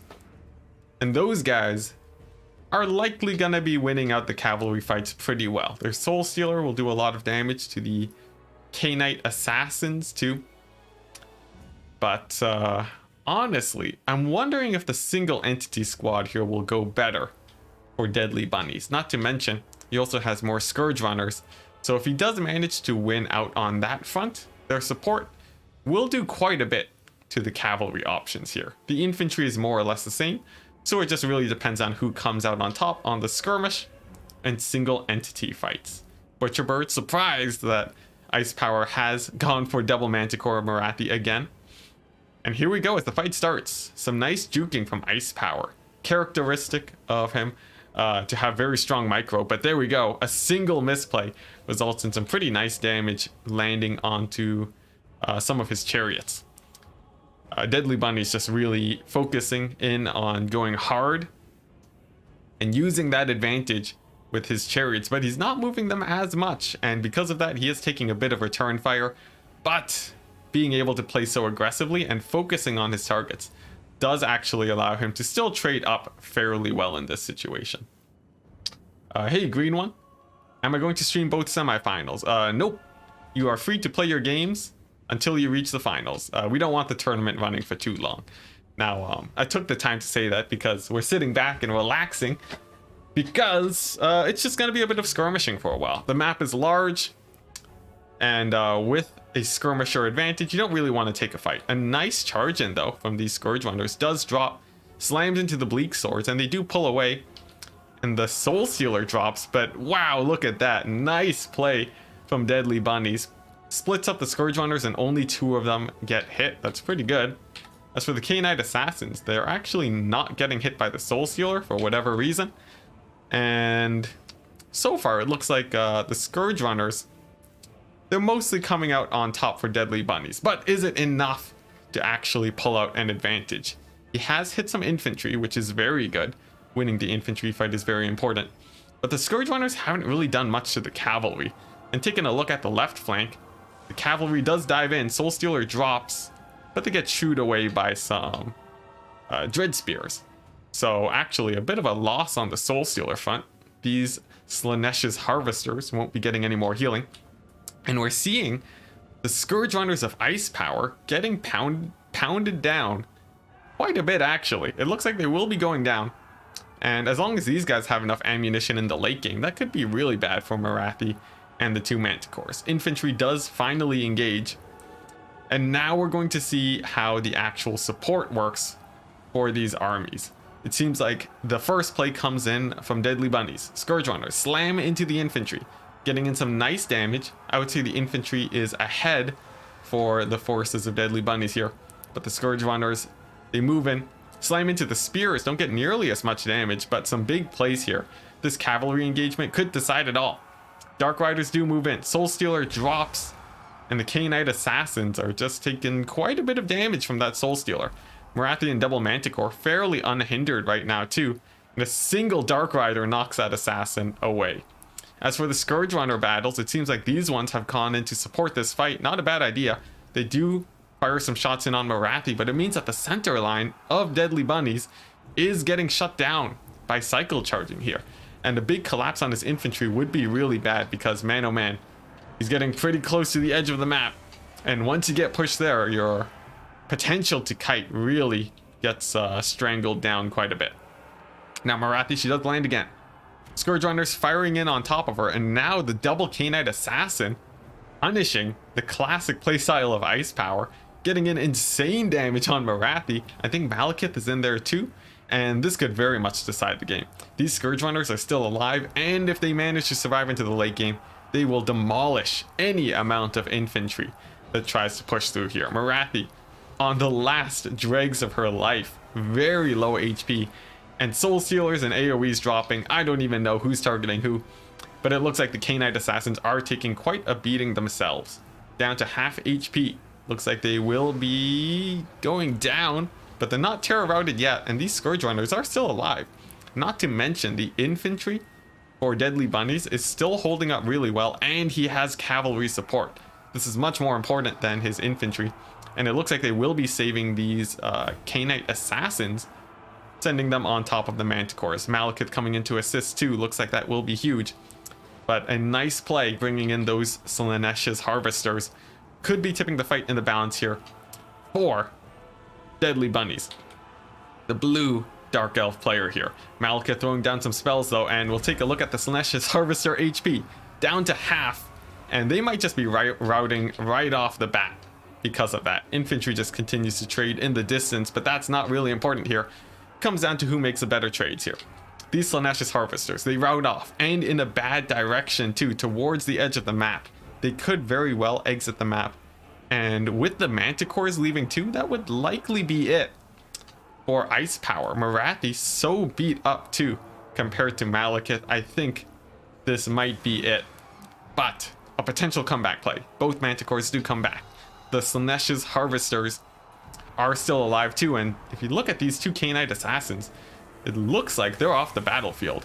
And Malekith, despite how strong he is, surrounded by 2 Manticores and Marathi, he will go down. So I wouldn't count Ice Power out yet, especially because miraculously the balance of power has actually gone very much in his favor. But it really depends. Marathi, she is beginning to heal up with her consistent soul stealers, and it really depends on how well Malekith does in this late game situation. Unless, possibly, if these Knight assassins come back, that could be really huge for Deadly Bunnies, but I don't think they will. Ice Power recognizes it. The red Dark Elf player will be chasing them off, and that means it's just Malekith left. He has some chariots, but over here, despite winning the infantry fight, Ice Power doubling back to defend in this situation has actually done extremely well for himself here, and has actually secured the infantry advantage now that we've reached the late game. Slaaneash's Harvesters finally coming back in the late game here and doing pretty good for themselves despite taking a pretty big spell blast from Malekith, his Gaze of Malice. It seems like they are able to still stick in the battle, having not routed off. And I think that's going to be it for Deadly Bunnies, unless Malekith can land some pretty nasty hits here. Getting surrounded by cavalry will be huge in the single entity fight. And now it comes down to a bit of RNG. Malekith, second Gaze of Malice, but oh no, it's too early. And the cavalry does manage to disengage. Malekith now fighting the Manticore. Looks like he's not landing hits, and Marathi on the charge in is dealing huge damage, and there's no Soul Stealer. Oh my goodness, a perfect Soul Stealer location here. Lost. And that's gonna be it. Ice Power coming in with the big Soul Stealer play in the mid game, finishing off the Scourge Runner chariots, killing the 2 Knight assassins with the Manticores, and getting an insane comeback at the end of the game there. Just, oh my goodness. And look at the value too on those Slaaneash's Harvesters. Absolutely huge. Marathi, insane. And you know, Malekith and the assassins were huge too, but they just weren't able to pull through. Oh man, there were a couple tipping points too, but the fact that Ice Power, he was able to keep his troops in the battlefield after they routed, that was definitely very huge. And Ice Power will be advancing to the next round. A very surprising game though. I really thought that Deadly Bunnies was gonna make it there. A few people in chat saying that too. But man, oh man, a surprising comeback. Yeah, I think Ice Power Soul Stealers were really on point there. They got insane value, except for the one with the Slaaneash's Harvesters. Basically all of them got really good value. And then, and that was it. GG's! And that means that we'll be moving on to the next match. We will be spectating Ice Power versus Felix now. RTK's Felix coming on high, having recently defeated Flying Taco, a very strong player. And we'll see if he's able to finally dethrone Ice Power. For a bit of history, over the last few tournaments, Ice Power has won about all of them. Basically all of them that he has attended, being one of the best players in my community currently. And I'm interested to see if Felix is able to dethrone him. A Dark Elf main too, playing one of the factions that is frequently regarded as very weak in the meta right now. This should be very interesting. You don't know why Bunnies didn't pressure Marathi when she was routing. I think the Scourge Runners, I think they were trying to, but I feel like there was cavalry or something blocking them. It could have been a number of options for sure. But yeah, I think had he been able to chase off Marathi there, that definitely would have secured him the game. How many tournaments does Ice Power need to win before you ban Dark Elves? It's all in the players, really. Once the players begin banning Ice Power's Dark Elves, I think they will finally be able to dethrone him. But even if you do that, you have to be very careful. In the Ace match, if Ice Power can go for Dark Elves, it's not a good time either. Oh man, what a comeback though. That Soul Stealer in the mid game was huge. The assassins were doing so well for themselves, but just not good enough. I think all those he had all his Scourge Runners there too. And I think they took the brunt of the Soul Stealer also. Oh man. Still though, I really do like the 4 Scourge Runner play. Even though Ice Power is dodging pretty hard, the 4 Scourge Runners traded really well into 3. Maybe that's the meta, just both Dark Elves go for 4. And then you know what, have both of them go Marathi double Manticore, but I do think the double K-Knight Assassin has teeth. You just have to be really careful that they don't get murdered. They are actually quite squishy. And here we go, it looks like the lobby is up. Ice Power versus Felix. Let's go ahead and change the scores so that we are not confused. Then we can dive into the game. PK Felix. Sweet. Alright, so it seems like Ice Power continuing to do well. One important thing too, he actually has to play fewer games than many other people in the tournament. And that's because the higher elo you are, the better your tournament seeding is. So initially you will be playing against players with lower elo, and you will be more likely to have a bye the higher your initial elo is. And here we go. Felix is in the lobby, resting as the Wood Elves currently. Potentially we will see some Wood Elves today. Fingers crossed, as I actually do very much enjoy playing Wood Elves. Kite is my second favorite playstyle in Warhammer. So we'll see how that goes. Ice Power, I would very much expect to see some Dark Elf play from them. And also I forgot to update the tournament bracket, so let me just do that real quick. Boom! Here we go. It seems like we have the semi-finalists. Ice Power and Felix are lined up. Meanwhile, it's going to be the green one versus either Energized or more. We'll keep a close eye on that. Based on elo alone, you would expect Energized to come on top, but anything can happen. As for the faction picks, Felix hovering the Beastmen, the Beastmen sub-faction specifically, but I think he's just trying to not show his faction preferences. Ice Power deciding which faction he will play. I don't know if he will go for a Dark Elf first pick, and based on history I would expect probably a Greenskin first pick as his main faction. He does seem to have a pretty good practice there, so those are my predictions. If you guys know Ice Power any better, feel free to let me know in chat. Blobbing versus Ice doesn't seem like a great idea. I think so. He seems to have the most practice against those types of strategies, and generally does pretty well picking them apart. Unless you have Stone Trolls, I guess. He really doesn't like facing up against Greenskins, but if he is playing Dark Elves, you will expect him to ban Greenskins. So both players deciding their factions. We'll take a moment to hydrate as usual.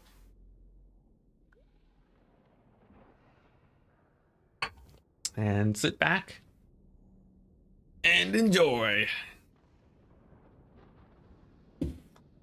Ooh. Now, RTK Felix, we did see him play against Flying Taco earlier, winning as the Wood Elves against his Lizardmen, and winning as the Empire against the Vampire counts. Although that game was very close. So, but I would expect an Empire next game from Felix, and I would expect Greenskins from Ice Power on this one. And there we go. He does go for the Greenskins. Very standard play. And what will Felix decide to counter with? We haven't seen the bans yet from Ice Power, so we'll wait for that. It looks like a Tomb King and Lizardman ban. So a few options here. Some better than others, some more available than others for sure. Empire, a potential match against greenskins, only slightly favored for greenskins, I'd say. Felix, Wood Elves would be insane. Most likely you would lose as Wood Elves, I would say, unless Felix has something crazy. So I would expect possibly a faction we haven't seen yet from Felix. Vampire Coast with some of the newer gunnery white builds are extremely effective versus greenskins, but only if you are practiced with it. And I don't know how much of a coast player Felix is. Potentially Norska or Beastmen. Rush factions have been seen going up against greenskins throughout the months. So that is also a possibility. Also remember the green one, feel free to play your semi-final games so that we don't have to wait too long for the tournament to end today. If you are in chat, of course. And what else? What else? Vampire counts. Probably the most obvious answer, I would say. Greenskins, they actually have a few matchups that they don't enjoy, and they more so rely that people are inexperienced with factions. So I think undead factions, if you can play Vampire Count and Vampire Coast, you're pretty well set against the Green Tide. If you can play Lizardmen, that is very huge too. And those three will allow you to have a pretty nice counter pick most of the time. Yeah, Vampire Counts is definitely the most obvious one. You just have to be decently familiar with the matchup. If you're new to Vampire Counts against someone like Ice Power, I would still put my money on Ice Power. And I'm honestly not sure if Felix plays a lot of Undead. Undead actually being one of the more rare factions played by people. So we'll see. Josema 75. Hey, Enticity, the guitar you have in the back is to play, let's see here. Guitar you have to play in the back from you is to play flamenco. I don't know what that is. Let me look it up real quick.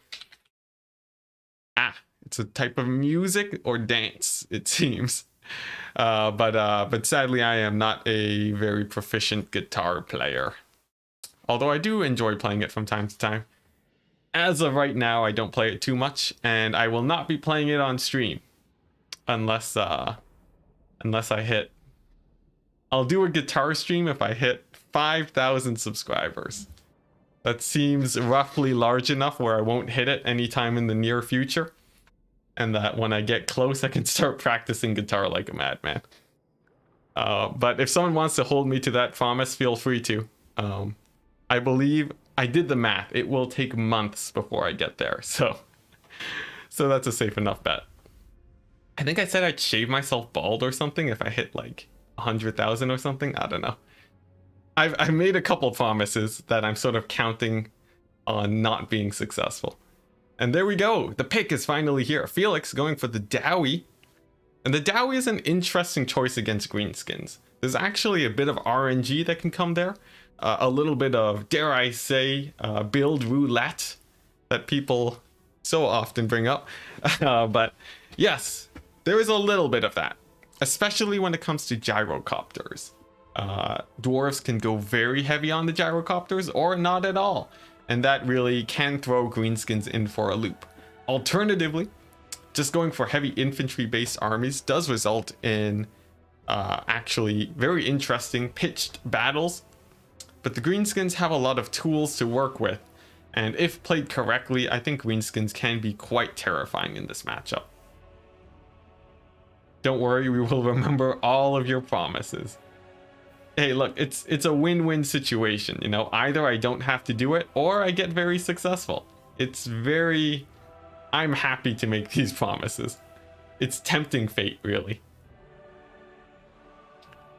From what you've seen, from what you've been seeing, usually either people don't play undead factions or they main them.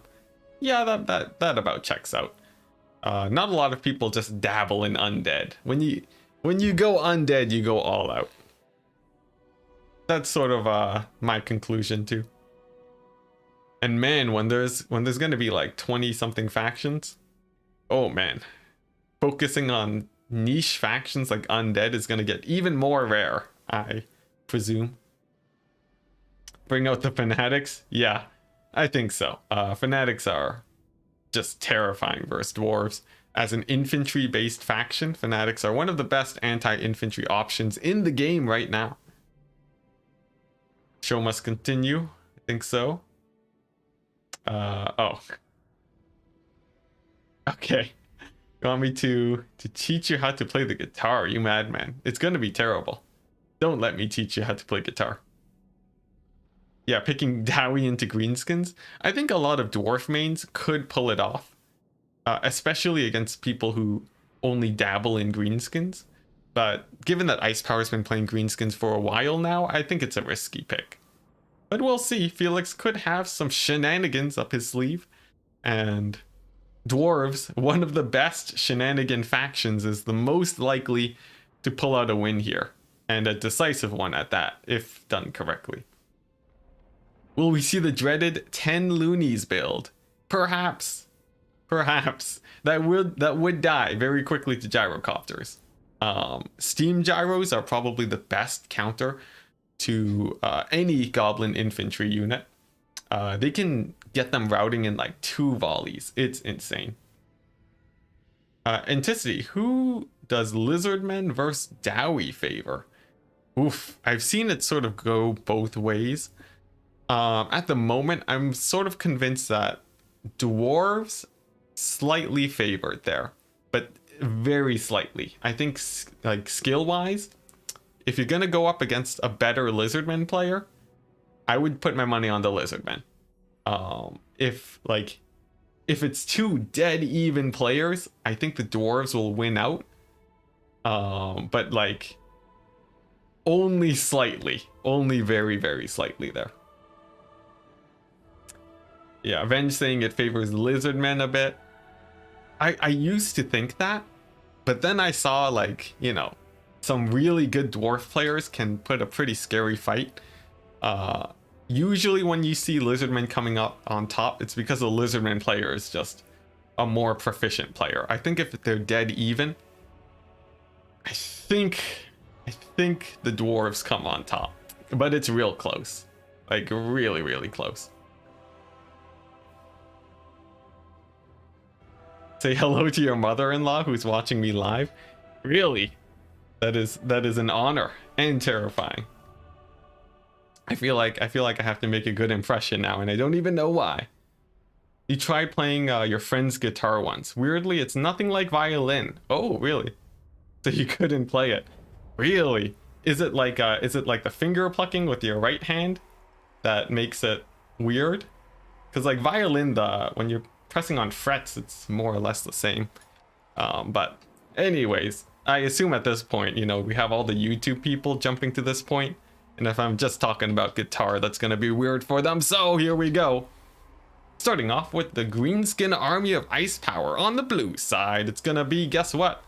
A meta build. Grom, River Troll Hag. Abilities, exactly what you'd expect. The Black Orcs, very strong unit versus the dwarves if they're not getting hit by axes or potentially flamethrowers. The Nasty Skulkers, another very strong unit. Sometimes you take these guys instead of fanatics because they will win against dwarf warriors. Not to mention they have a slow to chase down dwarf units and are generally very deadly, especially with their stealth. And also a Night Goblin Shaman with Vindictive Glare and a bit of AP. You take this guy against gyrocopters, you Vindictive Glare them down, mildly effective. As for the Skirmisher Corps, just 3 Skirmishers, one of them being the AP variant. This does mean that the army is a little bit susceptible to air, but it's not going to be dying super quickly either. It's just enough to shoo away a couple gyros. For the mobility, it's going to be 2 Squig Hoppers, one of them ROR, and this is very much in line with the usual greenskin play. Squig Hoppers with their anti-infantry AP, very proficient against dwarves, and how could I forget? 8 peak loonies, but I don't really need to mention them, do I?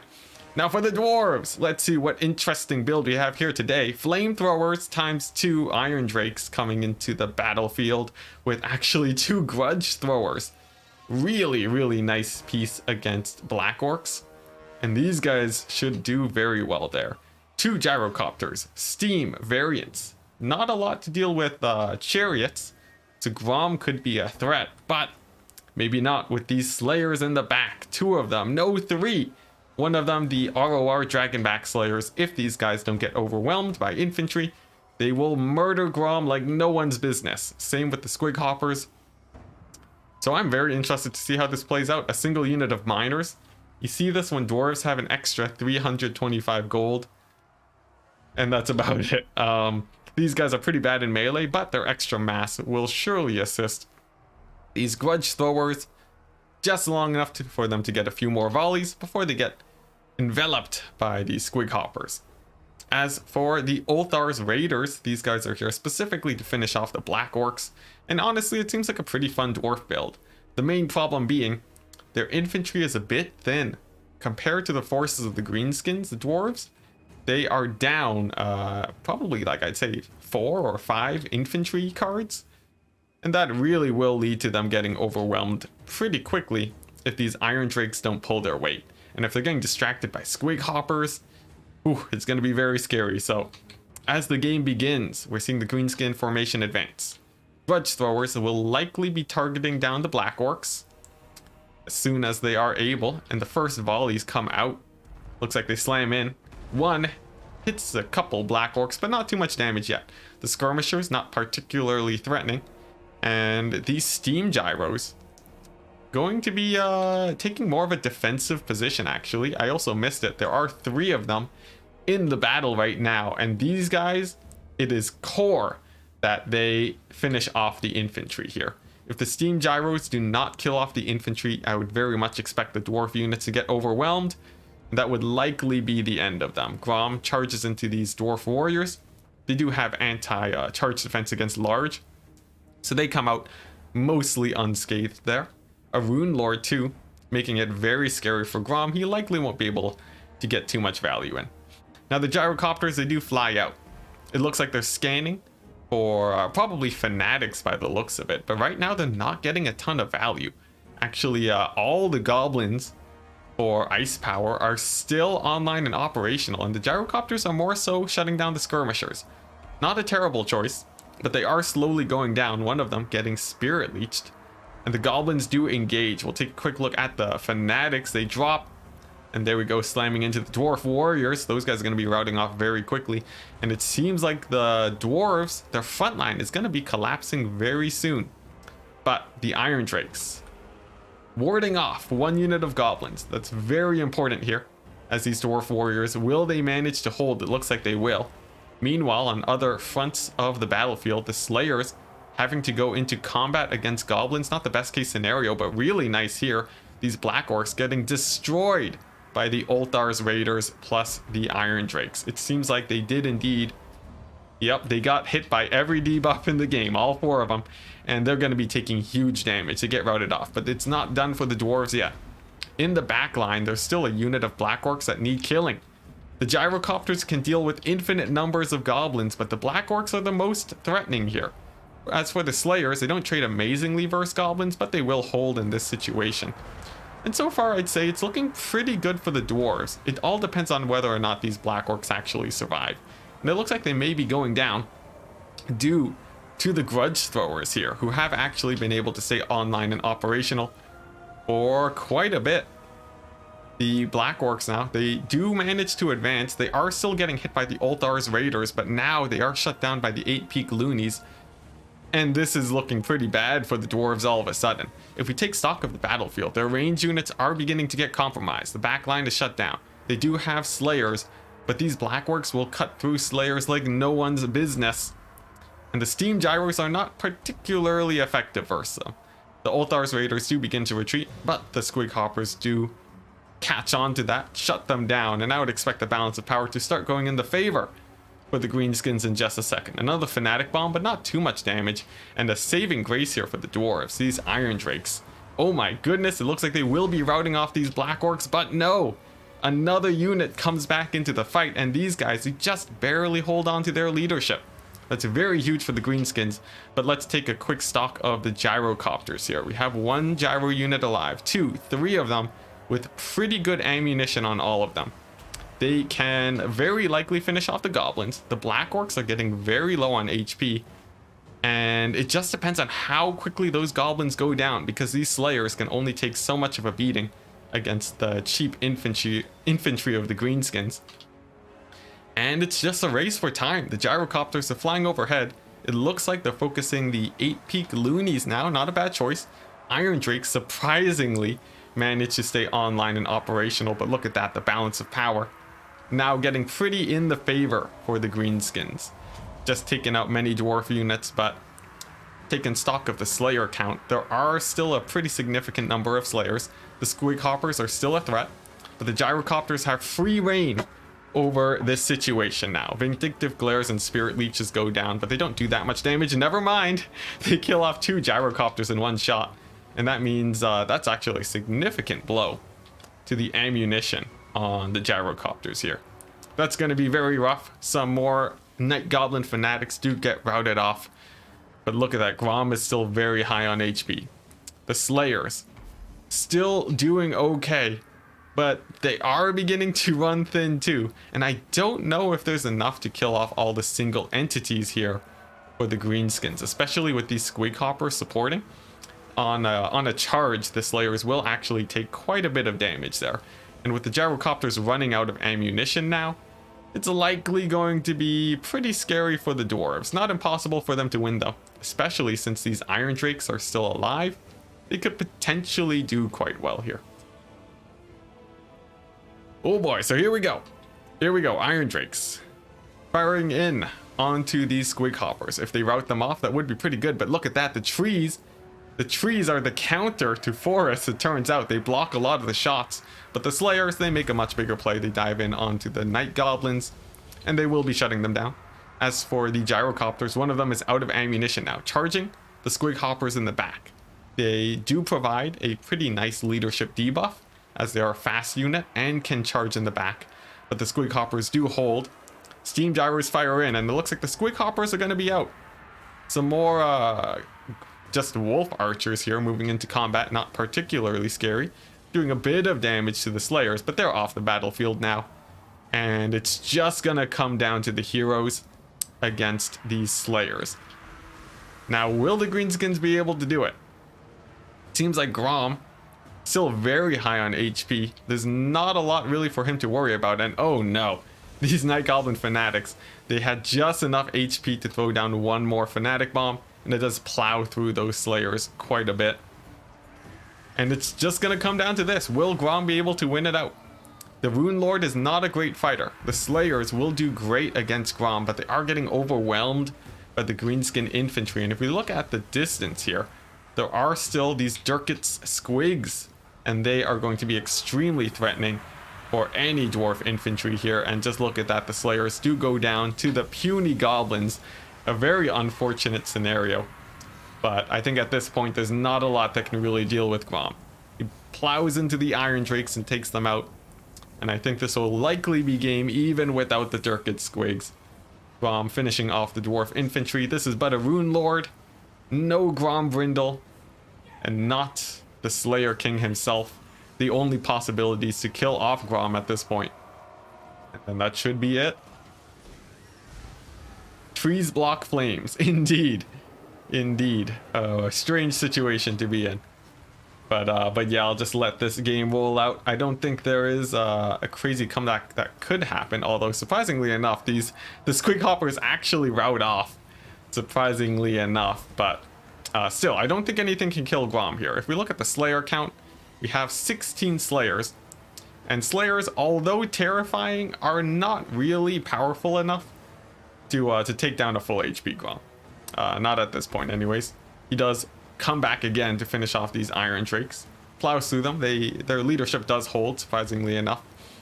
But there we go. Felix, he does tap out, and that will be game. Taking a look at some values here. Steam gyros, they did okay, actually getting pretty close to paying for themselves. Grudge throwers actually doing not as good, not nearly as good here. And even though the Slayers did well, even though the Iron Drakes did well, I don't think there was enough to really kill Grom in the end. If I had to say one thing, I think the gyrocopters just needed to do a little bit better for shutting down those infantry. These slayers could have done so much more, but a very pitched game indeed. And if we look at the skirmishers too, actually, they all paid for themselves, shooting at the gyrocopters all game. Same with the spirit leeches, doing very deadly damage. And that's gonna be the first game. Ice Power taking the first win. And let's see what was going on in chat. I think those Iron Drakes, yeah, they did refuse to die. They were extremely tanky for a lot of the game there. They have really high leadership. They're low model count too. It'll generally keep them alive for quite some time. Yeah, lots of chat going on that we sadly cannot keep up with, but indeed, GG. Very pitched battle. And we shall see how the next one plays out. I think Felix is likely going to go for Empire here. Possibly Lizardmen. Both very good options. We've seen them play them before. And I wonder what Ice Power is going to opt for here. Ice Power, of course, right now, actually, for those tuning in, Ice Power is streaming his games. So tune in to Ice Power on YouTube if you want to check him out. As for Felix, we'll see what they decide to bring. Ice Power could potentially go for the Dark Elves if he feels that the matchup is comfortable for him. And most matchups are, as he is a Dark Elf main, having played Dark Elves for over a year now, I think. Or at least getting close, if not. So, yeah. Yeah, we shall see. I'm trying to speak and read chat at the same time. And I gotta say, that is one of the most difficult tasks I can do. Trying to find chat that to talk about while also giving commentary. Enticity of the dwarves lose, play the guitar. Oh man, well, I'm not taking that bet. Especially because the dwarves already lost, unfortunately. Although I think it was a very close fight. I think had it gone a different way, like if the second unit of Black Orcs had just routed off a little bit faster, I think the dwarves could have won it there easily. All they really needed to do was make sure that the slayers didn't have to fight goblins. But of course that can be quite a difficult task.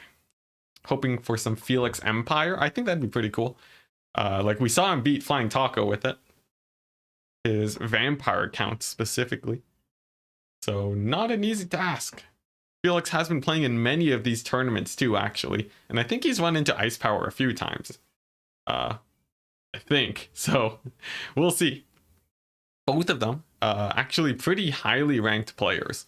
If we take a quick look at ELO, so that we can definitively measure how good these players are.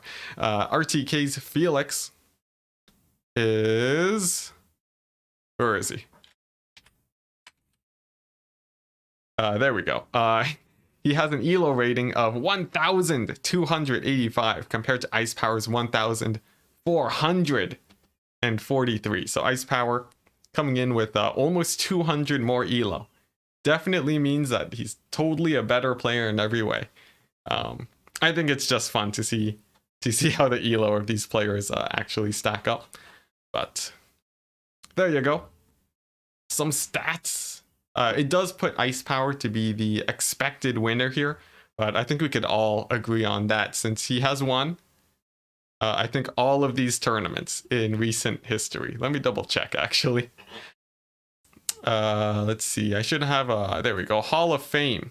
So if we take a quick look at this, Ice Power has won the ladder's finest number 1, number 2, number 3, number 4, not number 5, but number 6. So that's 5 out of 6 tournaments.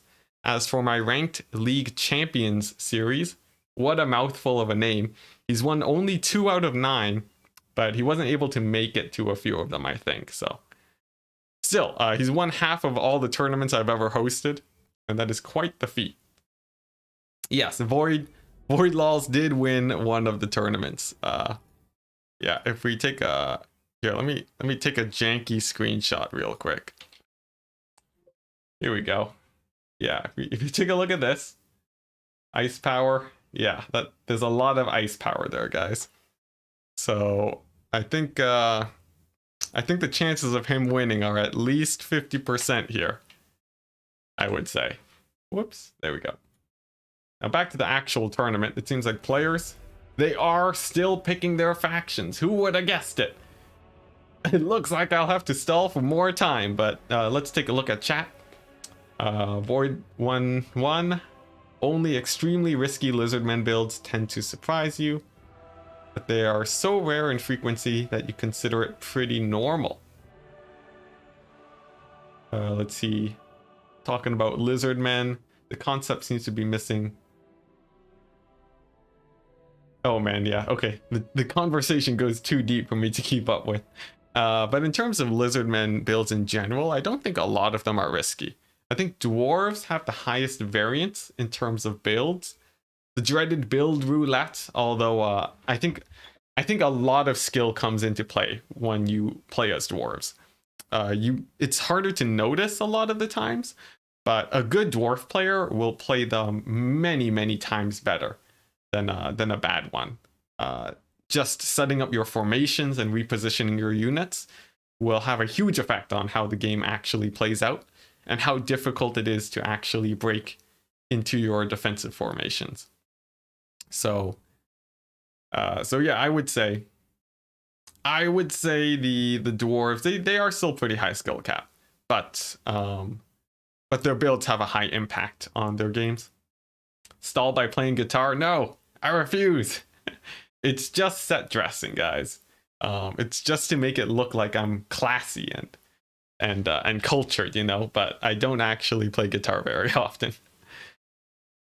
Maybe I'll pick it up sometime, you know. I've been feeling I could use a bit of a change of pace, you know. I haven't done a lot of lock picking recently, so I could go back to picking up guitar again. And there we go, Felix asking for the map. It's Karak Asgal. We got there. We got to the map selection phase, guys. Ice had a phenomenal ladder game with a full Slayer rush. Oh, I've seen a few of those, but I've never seen them work. Even against Coast, full Slayers can be a little bit janky. Finding a way to play aggressively as dwarves is super important. Also super difficult, yeah. Usually you have no artillery plays, and you go for a lot of rangers, quarrelers, and sometimes gyrocopters, but rarely. And that's usually how you do it. You're seeing great matches. Yeah, these are. I'm quite enjoying these matches. Lots of very close ones, interesting builds too. A lot of meta builds too, since many of these players are quite competitive. That's a bit of an understatement too. They have won, like between all of these players, we have ECL winners.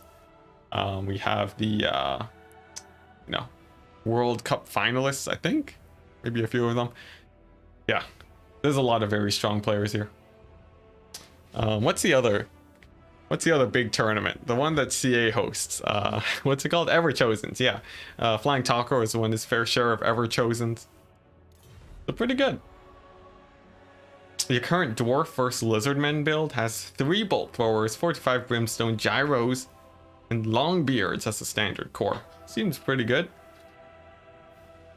Of course, there's always counters to any dwarf build, but not bad. And Felix, hey, there we go. Felix has gone for the Empire pick, banning the dwarves and the dark elves. Now, I do have a dwarf build or an Empire build that does defeat dwarves. And I feel like Empire is better than dwarves right now.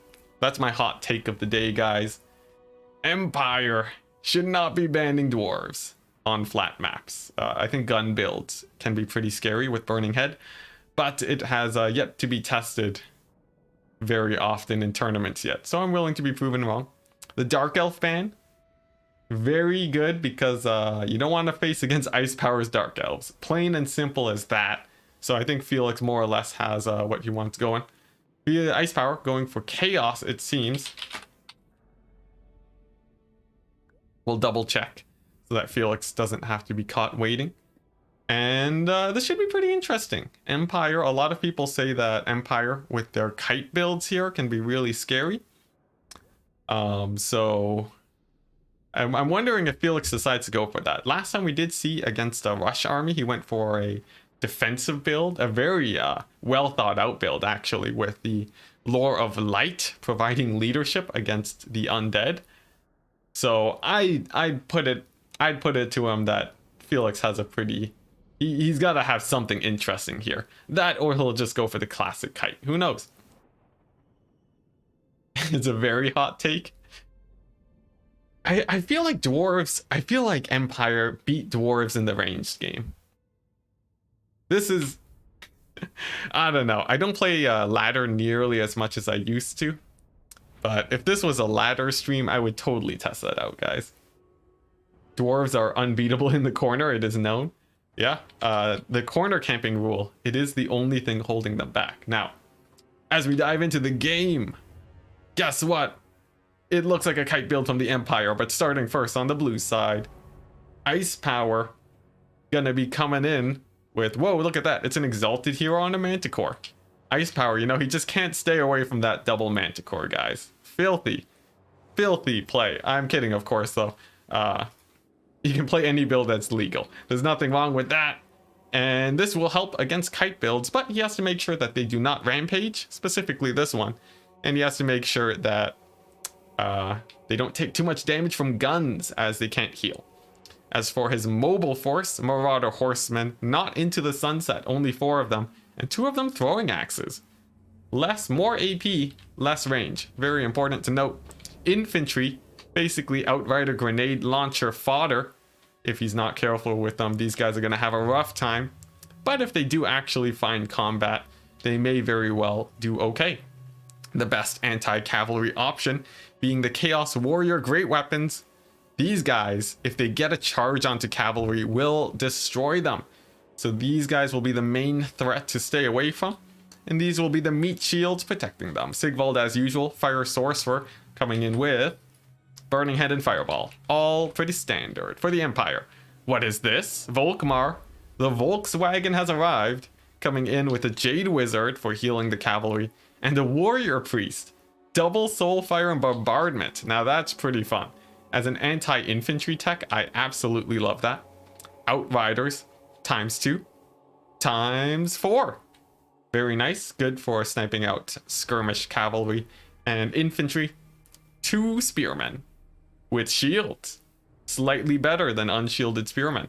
They're not going to be doing too much aside for stalling for time.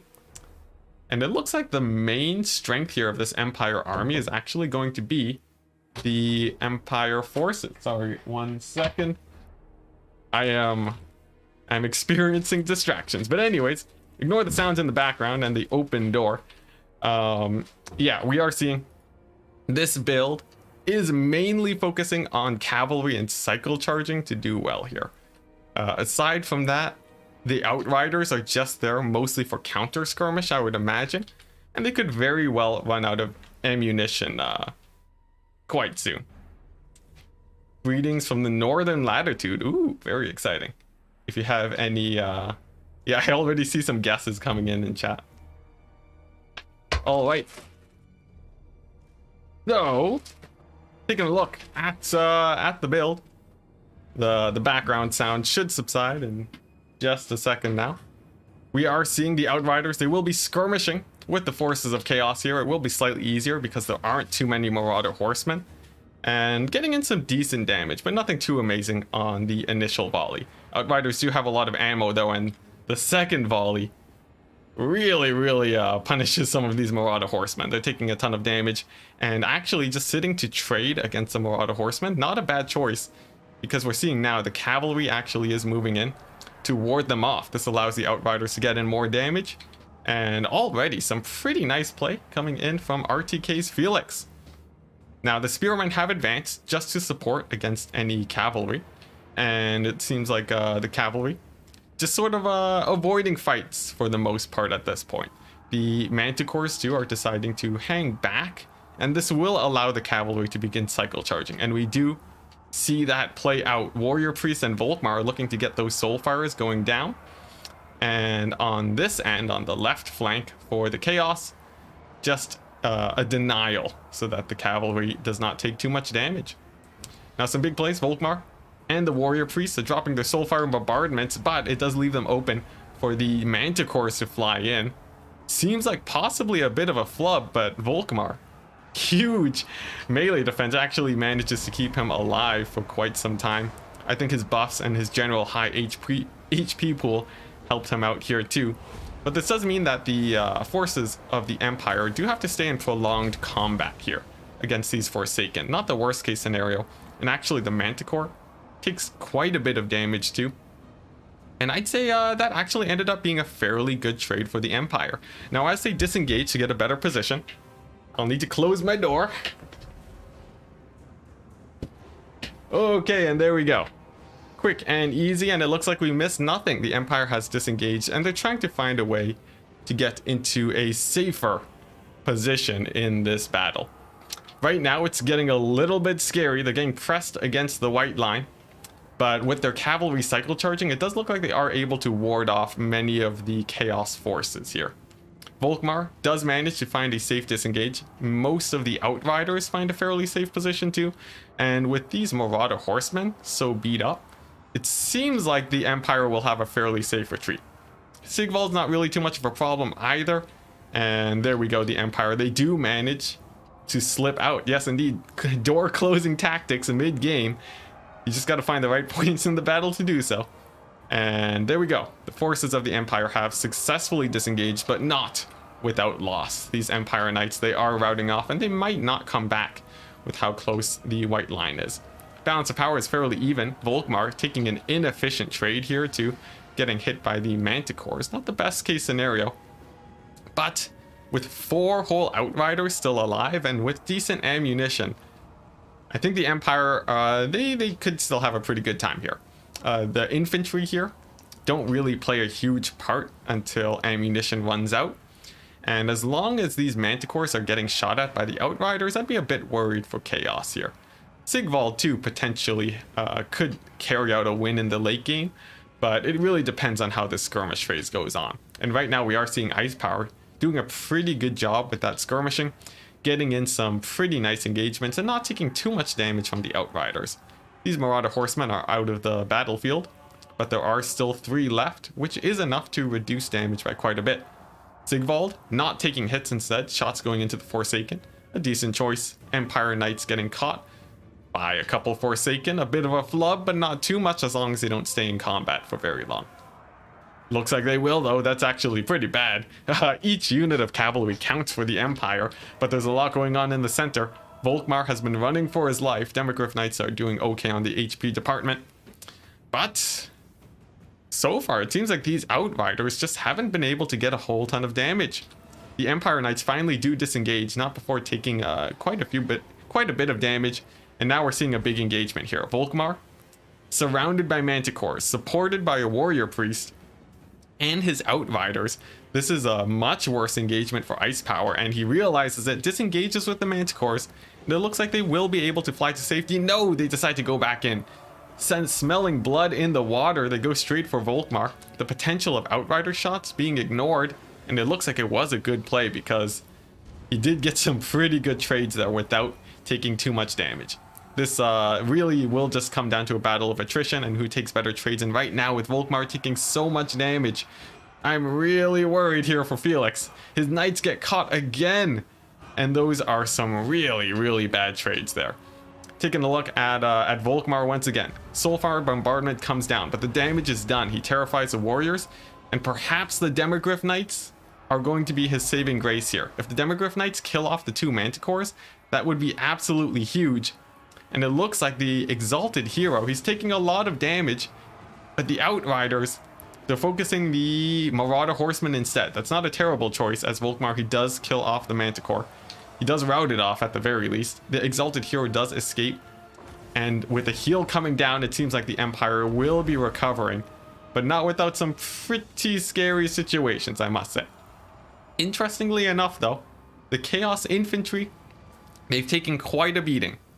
They are actually running really thin with both Chaos Warriors on the verge of getting terror routed perpetually, with really only 1 unit of Forsaken and 1 unit of Mirror Guard left. Still, definitely not bad. Volkmar getting chased down by Sigvald. Sigvald running as fast as a horse, apparently. And he's been doing pretty good. Fireball coming in on Volkmar too. And without Volkmar, I'd be really worried about solutions to Sigvald. There aren't really much left. Fireball does hit Volkmar too, but he has magic resist. He survives. And it's coming down to the hyper late game here. Well, just a normal late game really, where both sides are trying to squeeze out as much value as possible, but a potential catch on these Empire Knights could spell another bad trade for the Empire here. The Exalted Hero lands on the Warrior Priest too, and some really nice damage on top of him. I think Ice Power is edging out on a lot of these engagements here.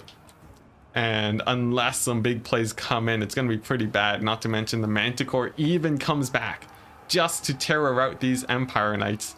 And a nice play chasing off this Warrior Priest, but he does rally. He might get a bit of damage in, instead deciding to disengage. Not a bad choice. And Volkmar comes in to support these Empire Knights. The Chaos Warriors do rout, same with the Manticore. So I don't think it's over yet. The Warrior Priest on the other hand, oh man, another big hit. And that's going to be really bad. Volkmar on the last dregs of his life, and the Outriders are even running out of ammunition. And with that, I think unless a big play comes in where Sigvald can get sniped out, I think Ice Power just took too many good trades here. Volkmar going in a bit too aggressively, getting caught out by the Manticores. That will likely be it. But the game is not over until it's over. Manticore does strike at Volkmar, misses. It looks like he will be skirting away with 250 HP. Not a lot, but enough to survive, and that's what really matters. Warrior Priest, though, I don't think he'll be so lucky. On the last dregs of his life, fleeing for his life at 100, I don't think he'll even be coming back unless he gets healed. And oh no, the caster too getting caught by the Manticore, spelling doom for Felix. And actually ending his tournament run today, Ice Power, with a swift 2-0 victory, taking out Felix and ending the battle there. Really nice play, I think, especially with the Exalted Hero and the Manticore. Ice Power really showing his proficiency there, taking engagements and not taking a lot of damage from the Outriders there. You know, the Outriders, they could have focused them down, but I'd be willing to reckon that Ice Power was making some good plays to prevent that. He was moving up with his Marauder Horsemen, keeping up the pressure there, and drawing fire from the Outriders onto them. And not really making it an easy choice which targets they would pick. And in doing so, that allowed him to take some very nice trades, and catching out Empire Knights too really, really paid off. Not even the Royal Altdorf Griffites paying for themselves. But a really nice run from Felix. I think he played very well. And hopefully we see him in the next one. That's going to be it. Quick Sigvald value. There we go, 700. Not too much. And we'll be jumping in to the games between Moore and the green one now. GG's. And hopefully they have a match up. If not, we'll have to sit around for a bit, but we'll keep a close eye. Yep, they are in battle right now, so I will simply wait around, chill with chat, see what's been going on in the actual discussion here. I know I missed a lot. But yeah, I think really those Manticores getting hits on Volkmar were the biggest plays. A few misplays on the cavalry too, but there was a lot going on for Felix to control. So I don't blame him. Usually when his cavalry was getting caught, it was at the same time Volkmar was running into trouble. It's a very nice game though. I think the Empire versus Chaos matchup can be very fun. Just because of it's very different from a lot of matchups. A lot of trying to edge out against your opponent. Yeah, the Knights had a really rough time. Only like a couple hundred value on all of them. Pretty rough. Shooting the out of ammo horsemen is questionable. Like a little bit. I think they still had pretty good ammo at the end of the game though. And also they can catch your cavalry, so they are on the list of priorities. But we may never know. Of course, these players are very strong, so it can be a bit risky to say what plays are better and which ones are worse. I think had he shot the manticores, I don't know if it would have resulted in a different game, because then the Marauder Horsemen would have had a much bigger impact. All horse armies are really tough to handle. Oh yeah, for sure. You basically have like 6 different units that you need to micro individually. They don't really work when you're grouping them up in your selection. And managing the cycle charging and all that is very difficult. Not to mention, your opponent is also trying to make that as difficult as possible. So not easy. And I've tried it out myself, and I have lost my fair share of games in the matchup. So very important to keep mind of. Bowmore saying GG. Yeah, very good screening by Ice Power. How would you rate the dual Manticore Sigvald against a VP Kite build? I think Manticores help out a bit, but the Gunnery Wights, with their sort of sharpshooter ability, they are very accurate, and if they get the Manticores to rampage, they are effectively dead. So despite it giving you a nice mobility advantage, the Manticores, the Manticores, you have to be very careful with them. It doesn't make it easy by any means. And of course you lose out on infantry too, not to mention the flying squads can make it very scary. I think it will help against the VP Kite build, but it'll still be difficult, is sort of my idea, but something that's been untested, so we might have to wait and see. I think yeah, I personally though, against a Vampire Coast main, I would not play Chaos. I think that would be a terrible idea. You just got an ad on this video. Wait, what just happened? To other robots. Is there some weird, are there bots on my stream? Is that why I have so many viewers? You're a bit surprised the Manticores didn't rampage. Let's see. In this game? Actually, yeah, I didn't really see the Manticore rampage. Maybe it routed or something? I'm not sure. The Exalted Hero, though, doesn't rampage. And that helps him out quite a bit. Alright, so it is getting a bit dark here. It is raining here in Canada. So let me just turn on the light. Ah, there we go, much better. Actually, it's not that much better. It's a bit better. So, there we go. Whoa, it's really bright now. Now, yeah, so... yeah, I think, the biggest thing about Manticores, if you can get them to rampage, that's usually your win condition, because of how expensive they are. But yeah, it's a general idea.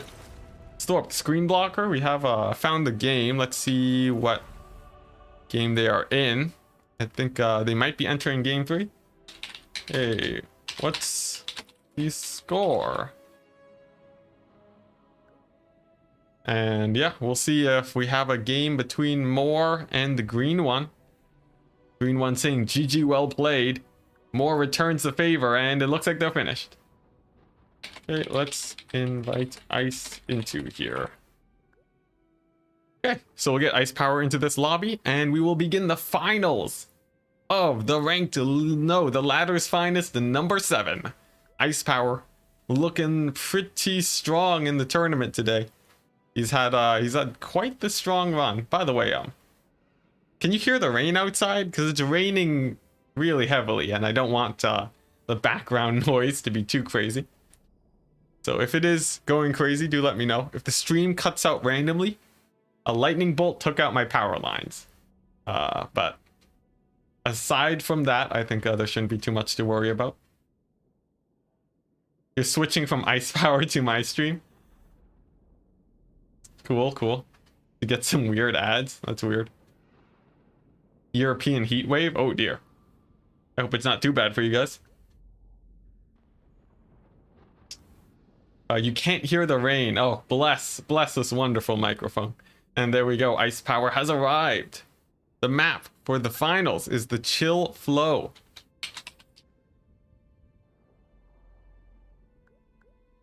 And we'll be diving right on in just a second. Go ahead and set up the names. And then we can go into some meta-analysis. Now, Ice Power, he has taken a preference for the green skin main pick. Ice Power is also the person that we'll be first picking today. So, very likely, I think we'll be seeing green skins. Sound is crisp. Wonderful. Stop bragging that it isn't 30 degrees outside. Actually, yesterday it was 35 outside. But now that it's raining, it should be much cooler here in Canada. Thank goodness. And here we go. It looks like more. I can barely hear myself talk. That rain is so loud. But anyways, more looks like he's hovering greenskins, Ice Power, picks greenskins and bans the Tomb Kings and Lizardmen. Very standard, all makes sense. And more going for the classic Vampire Counts counter pick. So we'll see if Ice Power has what it takes here to defeat the Counts. This matchup is pretty Counts favored. So I'm interested to see what Ice Power has to bring into this matchup.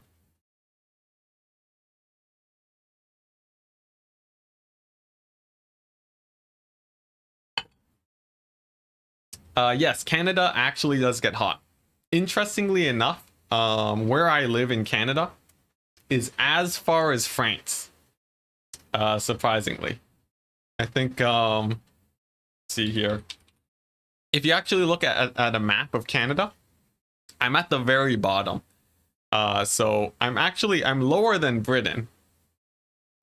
Surprisingly. And yeah, I'm about France altitude.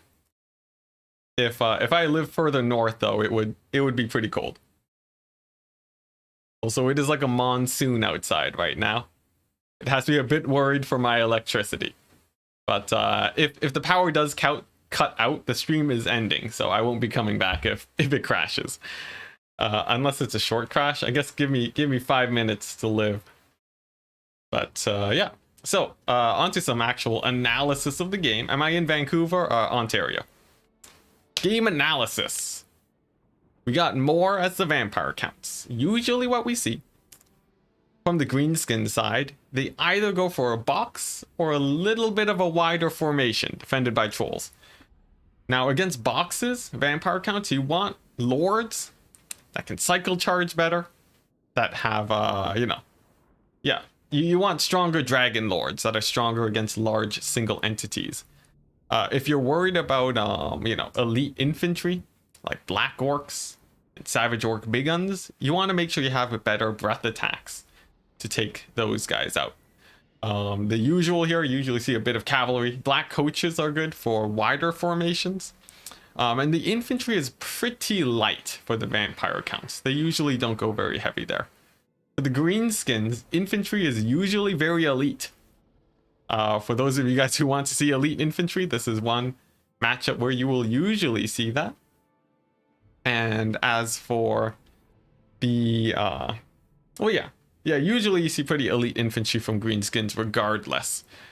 For their skirmishers, sometimes you'll see a few of those too. And they can actually get some pretty decent value.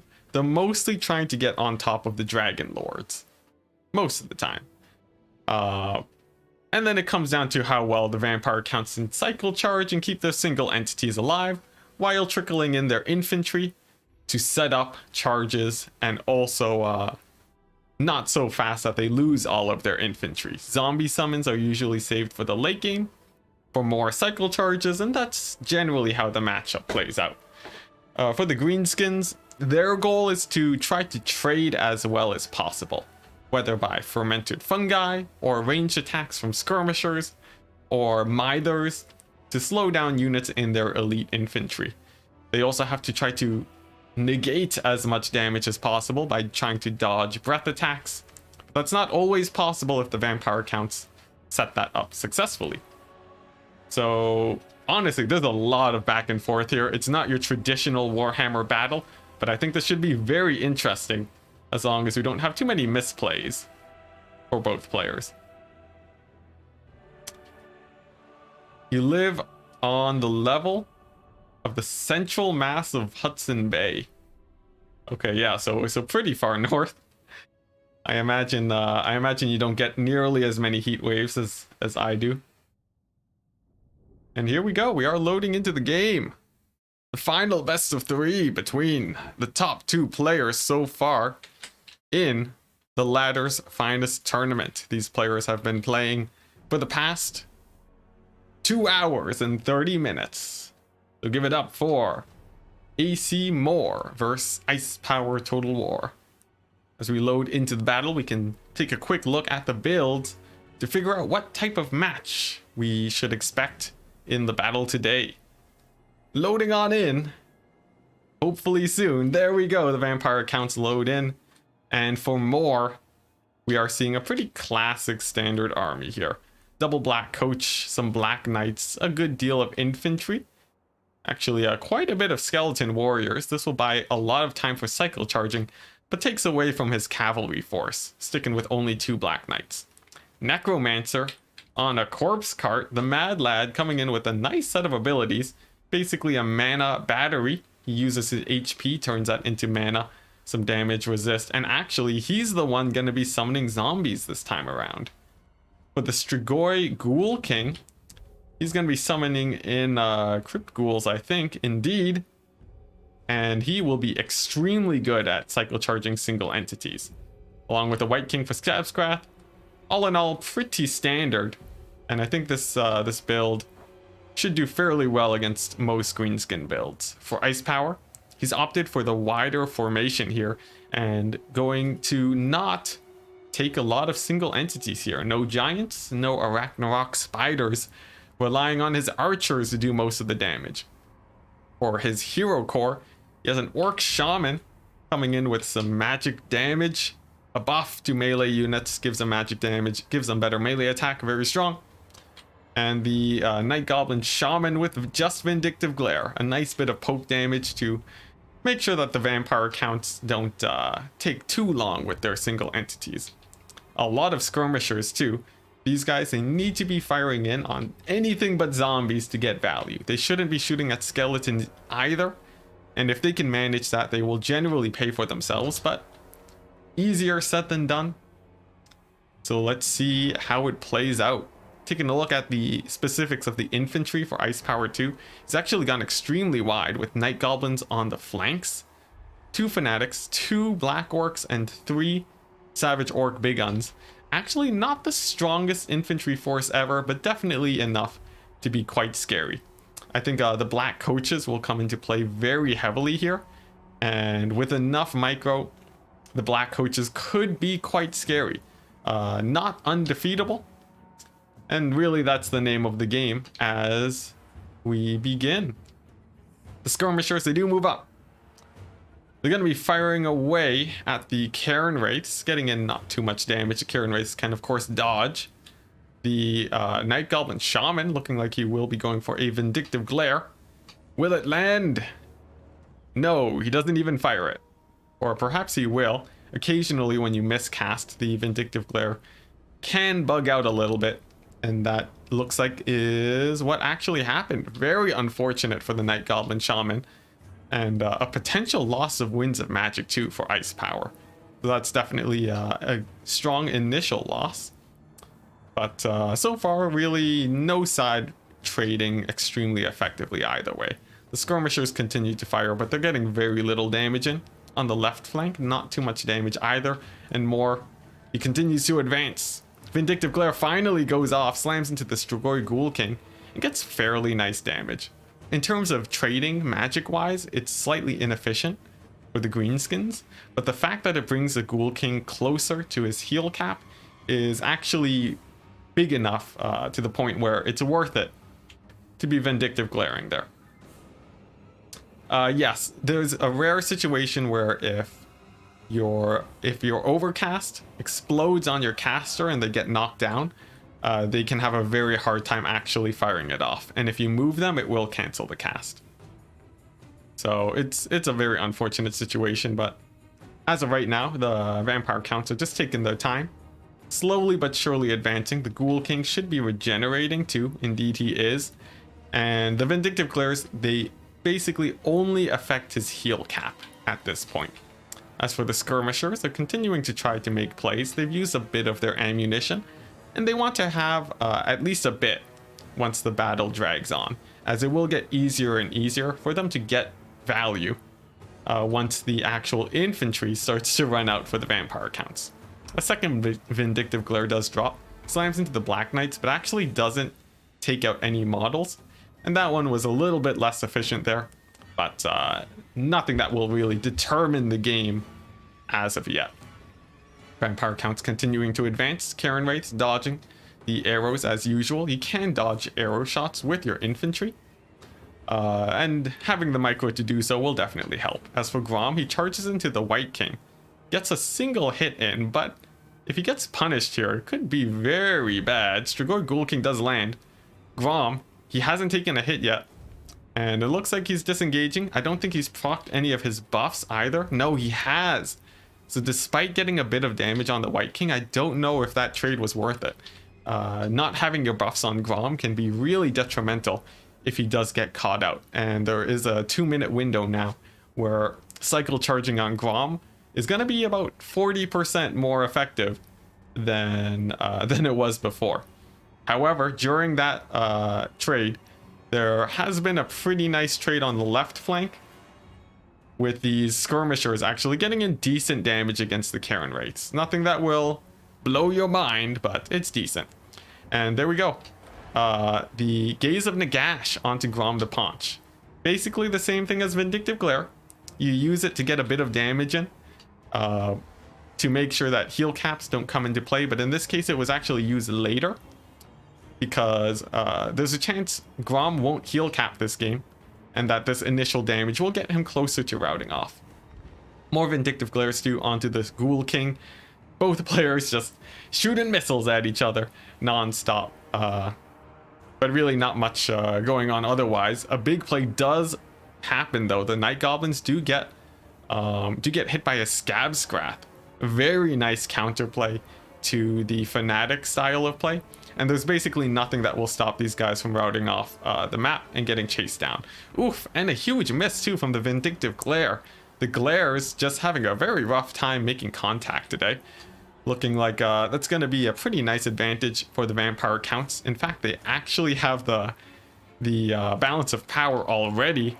And that's surely going to be scary for the Greenskins, but there are more plays to be made, as now the Black Coaches actually dive right in onto the back lines. Charging right through the Fanatics. These ones will be getting their Fanatics off. This one gets caught by Grom. A really nice trade.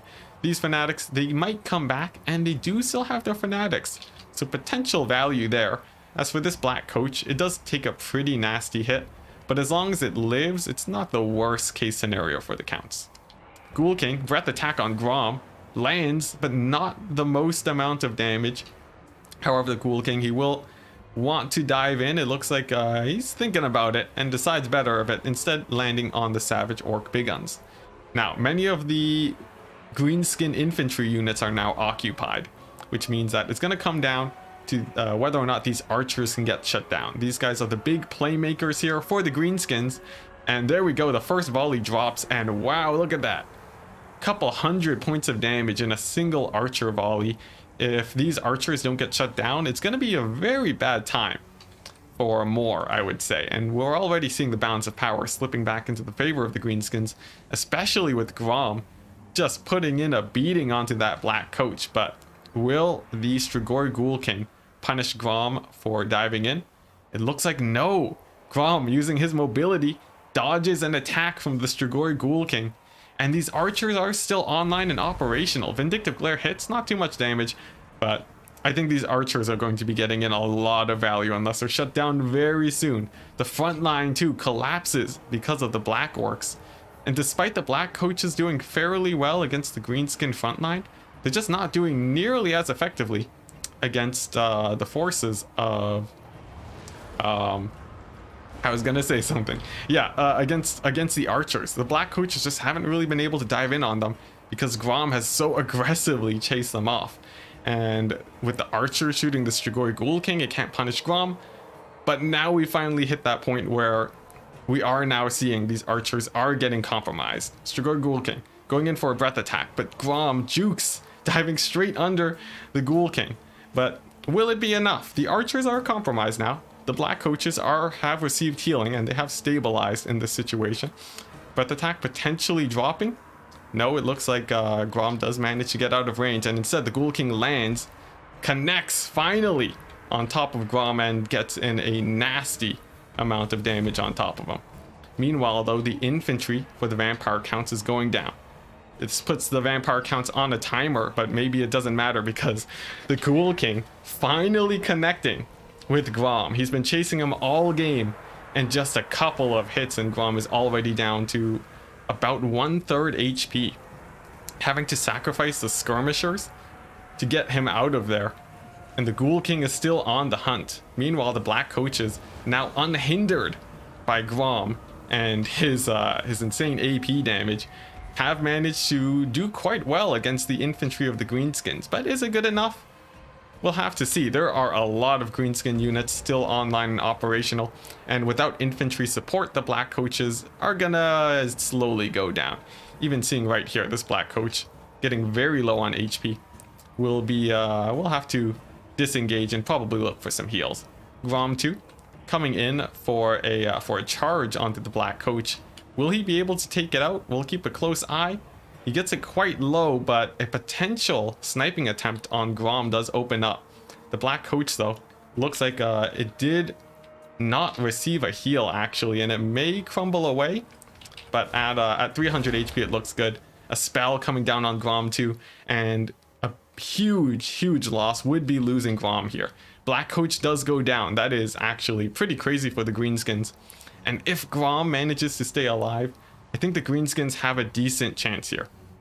Another vindictive glare goes off. Slams into the Strigoi Ghoul King. He does survive. And it looks like he's on the hunt for Grom. Potentially could charge into him, or alternatively could go for the Orc Shaman instead. Although the Orc Shaman doesn't have too many ways of being a threat. The archers also definitely a problem, but a Ghoul Summon drops on top of them. And that should do pretty good. Now, I do see in chat some people mentioning there are 2 units of Black Orcs alive. They are weak to the Black Coach, though. And Grom, getting charged by the Strigoi Ghoul King, manages to slip away again. One of the more slippery lords in the game just manages to get out of there, and he will be able to survive. Now, as for the archers, they aren't nearly as lucky. They will be getting routed off and likely chased off the battlefield at this point. But with so many Black Orcs left, really killing off Grom is going to be a huge priority here. With enough cycle charging, the Black Orcs will go down despite how scary they can be. But with so much support, and especially with Grom, it's going to be scary. A breath attack comes down too and misses Grom. And this is just buying time for the archers to get damage in on the Ghoul King. It's still a very close game, though. Ghoul King lands and misses Grom again, and oh no, look at that. The Ghoul King gets surrounded, getting a little bit too impatient, or perhaps an improper landing. Gets surrounded by Black Orcs, and I think that's gonna be it, guys. Grom, with some really nice micro coming in from Ice Power, manages to keep him alive for the entire battle, and with all the spells and the breath attacks and the hunting, it seems like that was not enough to catch this very slippery lord. The black coaches getting pushed away by Grom too. Some very nice play. And all of that keeping the archers alive. I think that will be the end, as we do see the Ghoul King on the last dregs of his life here, dodging as much as he can. But unless he manages to stabilize and get a heck on top of himself, this will likely be it. And there we go, Ghoul King does drop. Black Coach does get surrounded, and the only leadership left is a single Necromancer and the White King. And there we go. Now, this unit of Black Orcs didn't nearly get taken out. If there were both Black Coaches alive, I think this game could have been much scarier, but I think just the excellent play of Ice Power, really making sure to keep his key targets alive, helped him out a ton here.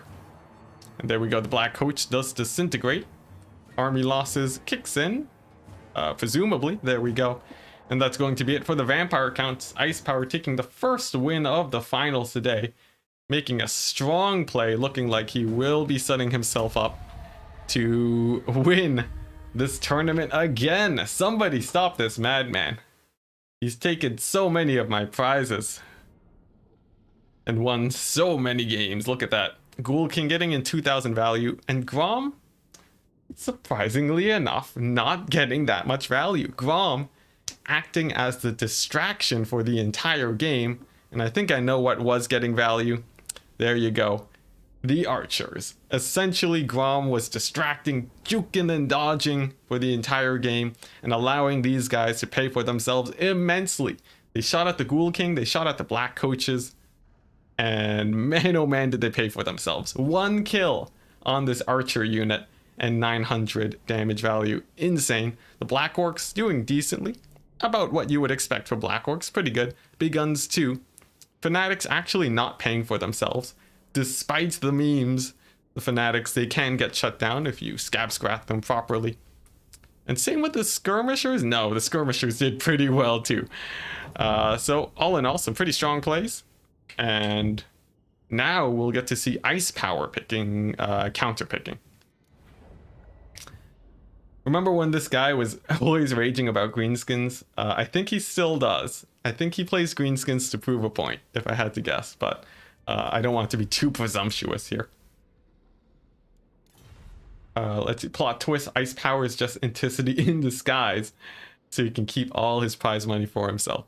You know, I was thinking, I'm tempted to play in my own tournaments, just for the fun of it. I'm really tempted, but I feel like it would be irresponsible for me not to cast the games of these excellent players. For example, if I was playing myself, we would not have seen those very fun games between Kafka and Flying Taco. So for now, I'll be staying out of my own tournaments. And also, if I win my own tournaments, that sort of starts getting awkward. I don't want to just be stealing the prize pool. Although I think Ice Power has a pretty good chance of beating me in a best of 3. And now here we go. More going for the Chaos pick. The map, it's going to be MP Blue Reach River. A fairly large map. Maybe not the best for Chaos. But I trust Moore is proficient enough on that front to pull out some victories. As for Ice Power, we'll see what he decides to pick. I would imagine Moore would ban Dark Elves here. That seems like the most logical play. But if he bans Dark Elves here, he will have to face them in the Ace match if he wins. And it looks like it's going to be banning Vampire Counts and Dark Elves. Not a bad choice. Chaos, actually a fairly scary faction nowadays. Despite sort of getting the Norska treatment. Essentially, I think just the buffs to Sigvald have really boosted how well Chaos has done. And I would say they can be quite scary in their own right. Although they do have to avoid some matchups. Just honestly, Sigvald is a beast. And I think most of us know that at this point. Ice Power surely will too, so let's see what he decides to counter with. Seems like he's taking his time. The fact that Dark Elves were banned, perhaps giving Ice Power some pause, but we've seen him 2-0 many times in the finals here. And now actually going for Skaven. I thought he was saying Rats because Dark Elves was banned, but no, Ice Power. Going for the dreaded Skaven here. Now, Skaven, they have received nerfs recently, or since the last DLC, with many of their units getting much more expensive. But a lot of people have theorized that they only went from S tier to A tier. Best of 3 finals. Yeah, a lot of people have theorized that Skaven are not really that much worse, despite people not really playing them nowadays. A lot of people guess that they can put up a pretty good fight, and Ice Power championing them here in the finals of this tournament. We'll see if he's able to pull through. They do have quite a bit of options against Chaos, but Chaos, they have a lot of scary options against Skaven too, especially with their mobility and terror and hard to break units. That's usually what gives Skaven the biggest problems. But with so many DLCs and so many different units, I would imagine Ice Power should have at least a couple options up his sleeve here. Indeed, this one could be very spicy. I think the worst case scenario is if Ice Power just gets run over by like a standard build. I think that would be very boring. But I don't think Ice Power would go for Skaven here if he's just going to play standard. I would expect something out of the ordinary. Or perhaps it's just mind games. Perhaps he thinks more will expect something crazy and that more will not go for a traditional chaos build. So who knows? There are a few mind games here. Both of the players have been playing quite a bit of ladder since it's a requirement to join these tournaments. So I think Ice Power, they might catch wind of each other's metagaming here. So that could lead to some really crazy games, especially if we see any all-in strategies. So you can count me excited for sure. I hope you guys are. As for more, Chaos, they generally don't have too many options here. It's more so how you really want to rush. Alternatively, I guess defensive artillery builds could also be a possibility. But it's more so the flavor of rush that we see from Chaos. You can see things like, of course, Chaos Spawn, the classic counter to Skaven. They could go for dogs, poison variant, or none to catch Skaven, skirmishers, and so on. They could, oh yeah, XMT Civil War. I didn't know more was in XMT. Am I going crazy? He's in AC. But anyways, you could see dogs, Marauder Horsemen. For Chaos, they do have a variety of mobile options. As for their infantry, generally they don't go too elite versus Skaven because of the dreaded Poisoned Wind. But there's still a lot of variety to go around. As for hero choices, I'm actually wondering, does Chaos go for Sigvald here? I'd like to know your thoughts in chat if you think Sigvald is a more popular option, or if perhaps an Archaon or Sartorial are more likely. Archaon, of course, or just a generic Fire Lord. Fire Sorcerer Lord, that is, for burning heads. There's definitely quite a few options here. I think Sigvald is probably less common here, and you either see the lore of fire, or of course the big bird himself, Sartorial, or just a big terror-causing unit. Big bird or Sigvald normally makes sense, especially since you don't want to get your casters sniped out by Jezzails. Doesn't Siggy beat all of their lords? I think Sigvald would lose to a Snicketch Assassin combo. I think in a one-on-one probably, but Skaven have some pretty nice lord sniping potential. And Sigvald doesn't bring a ton to the table. He's pretty good, but not amazing, I would say. Yeah, those are my thoughts. Although I don't play too much Chaos. I played a bit of Skaven, like very little Chaos, but I would trust these players to understand this matchup better than I. If only we had Dactyr here. But yeah, for anyone wondering, Dactyr, he's just busy. There's no problem with that. But yeah, hopefully Ice Power is done soon though. Presumably setting up a build instead of having a preset one. It's interesting because he did decide to counterpick with Skaven, so you would expect him to have a preset build, but instead going for the long setup. Could be experimenting, could be some mind games, but we will see soon enough. The map is very big, so I think potential of kiting is there. Skaven kite is actually fairly effective, I find. Especially with the advent of wolf rats and brood horrors. So I think the possibility is there. What else though? Like, of course there's the defensive build with Poison Wind Globadiers. You go for a death blob that's very hard to kill. Bells too with the Mortis Engine effect. But those have their own weaknesses. Chaos Sorcerer Lord of Death / Fire can be good here. I think so. If we see Kolak, you will laugh. If I see Kolak You can count me surprised. In fact, sadly, recently, I think we've been seeing Kolek less and less in the meta. At most, you see him taken against the Bretonians, as per usual. But oftentimes, I think it's pretty sad that the mountain himself just isn't being taken as often. Probably because he's just not as durable as Sigvald.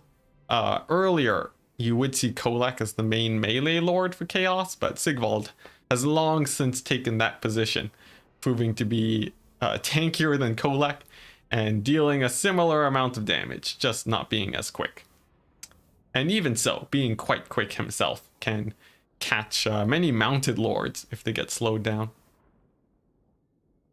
You'd be worried about the Sorcerer getting caught out. If you take them on Manticore, it could be a little bit safer. It does make them much more expensive, to be sure. But on a horse, it's decent as long as you don't get shot by Giselles, which are, I think, the scariest threat against them. Okay, so both players, they are still setting up their armies. And there we go, Ice Power. He's ready. Moore was ready, but now is no longer readied up. Presumably, he will be soon. And then we will dive into match number 2. The one to win it all. If Ice Power wins this, he will be going out with the grand prize of 5 Canadian Big Ones. Sponsored by our glorious viewer who donated earlier. Let's see here. Your name was a bit hard to say earlier, but Lyle Trial, who had been an extremely generous donator to the tournament today. It will fund many prize pools to go on, and since I'll actually be hosting a tournament soon, part of that will go to whoever wins that, and it makes my life a lot easier for sure. Now, enough about our sponsors. We have the players loaded in. For Ice Power, he has gone for Ice Power is red. For Ice Power, he has gone for a bit of a mobility build, some Night Runners, Gutter Runners with Poison too for the slowdown, some Wolf Rats, looking to be decently kite heavy, but not fully committed to it, as he has brought some Globadiers and some Rat Ogres to defend them. But, let's ignore these chaff units for a second and take a look at this actual exciting piece over here. Icket Claw on his Doom Wheel. Now, this is a non-meta pick, I would say. Icket Claw, not exactly seen very often in general. He does have a couple of anti-infantry spells, but actually, the only thing that he is bringing is Howling Warp Gale and Warp Lightning. A little bit of anti-cavalry and something just to stop the flyers. Now, Warp Gale is actually a pretty good choice here, because the main things that would be catching a kite build for Skaven are going to be flying, and to shut them down is going to help a lot. What I'm more worried about, though, is that he doesn't have a lot to punish flying units. Basically just the Gutter Runners, and that's it. So we could be seeing the flyers still prove quite effective here.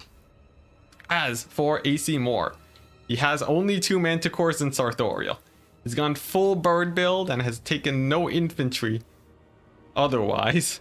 But really, they're all hiding in the forest. We have 4 Marauder Horsemen, no Masters in this Chaos group, but instead opting for a full infantry forest advance. Chaos spawn up the wazoo, 4 of them in fact, to break boxes, but they're going to be having a harder time versus these Gutter Runners. The rest is Marauders, and as the battle starts, both armies seeing each other in the forest, and oh no, a bit of an unfortunate loss. The Night Runners do get caught.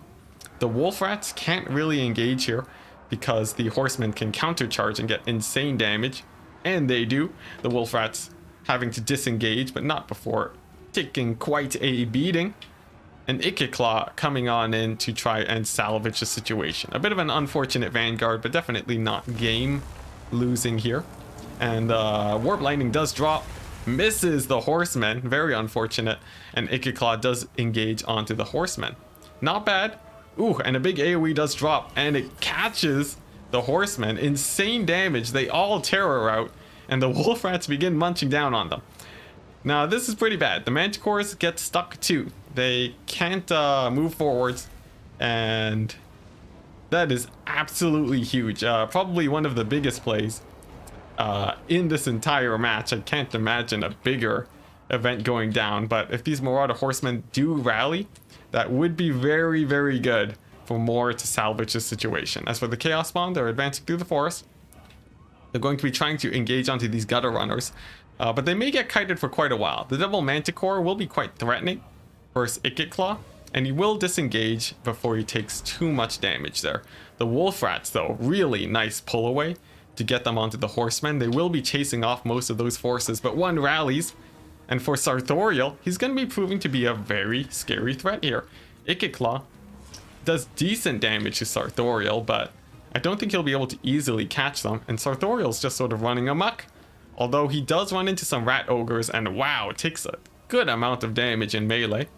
As for the Horsemen, they do get charged by Wolf Rats in the distance. We'll see if they actually end up routing off.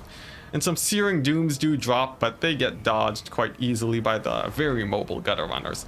Manticores are now rampaging too, and this is a potential big pick for Ice Power. As for the Chaos Spawn, they move in towards the Rat Ogres and don't actually get too many picks. The Rat Ogre's only taking a bit of damage, and there we go, look at that. The Marauder Horsemen are out in the distance. The Wolf Rats doing extremely well in this situation, acting as bait and chasers. And we are now heading into the phase where the Chaos is trying to get a good engagement onto the Skaven. But look at that, Globadiers getting really nice damage onto those Marauders. The Manticore getting routed off by Icket Claw himself. What a beast of a lord, acting as a very mobile chariot that is also good at dueling single entities. Is Icket Claw Grom? Oh my goodness, we'll have to discuss that later. As the Wolf Rats begin to come back, the Marauders continue pushing forwards, but the Skaven is very mobile. These guys are getting poisoned too at the same time and slowed down by the Gutter Runners. And that's going to make it very hard for these Marauders to find any fight. A nice Searing Doom does catch a few units, but it's not nearly enough to come back just yet. Icket Claw cycle charging these Marauders also. And even a few Skaven slaves just getting sent in to die for the Skaven clans to slow down the units, but guess what, Skaven slaves, they barely slow down the Chaos Spawn. They do though, and that actually does buy the Gutter Runners a few more shots. Now, despite the advantage that the Skaven have already built up, it's not exactly an easy win for them just yet, because the Skaven Gutter Runners will run out of ammunition eventually, and the Ice Power will have to find other means of generating value.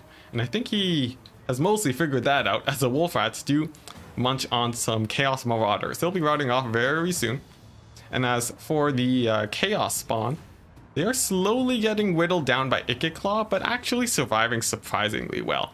Probably the biggest threat for Ice Power are all these Chaos Spawn units.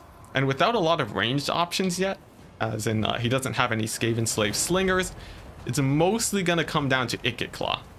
And given that the Manticores are pressuring in on him, we'll have to see how well he actually does. Chaos Spawn too, they have dived in onto the Poison Wing Globadiers. And it's really just these Rat Ogres left to try and deal with these very threatening forces. Now the Rat Ogres, they are very strong. They will be fighting the Manticores and Sartorial and so on, but they are not nearly strong enough to deal with this many spawn. And even though the Skaven have a pretty nice advantage, in terms of counters to the Chaos Spawn, it's starting to look pretty thin. Icket Claw, though, still just such a beast at very high HP, is not going down. And yeah, Icket Claw, he does manage to disengage. The forces of the Skaven, they do get engaged on, though. The Globadiers do get routed off, although they're not really needed at this point anymore. A lot of the Chaos Warriors have mostly gone down. There's very little infantry for Chaos at this point, and it's just gonna come down to this nasty blob for Chaos. Sartorial is still at decent HP too, and it's just a single unit of Rat Ogres left. I wouldn't count them out, but it will be a little bit scary here. Of course, if these Rat Ogres do manage to rally also, it could be pretty good for Ice Power, and we'll just have to see how the rest of this game plays out. Honestly, I think the Ikit Claw is probably the biggest playmaker here. If the Manticores can shut him down, it will be pretty bad, but so far it seems like he's been fairly resilient against those Manticores. Surprisingly enough, he's been very tanky for this entire game and has barely taken any damage. As for the Skaven infantry, there are still many Gutter Runners and Night Runners left, and the Gutter Runners specifically are actually quite proficient in melee. So once these Chaos Spawn do get whittled down, they can likely support Ikit Claw in the late game. And just based on that, I would say it looks pretty rough for Chaos, but still not impossible. Some more Rat Ogres do dive on in.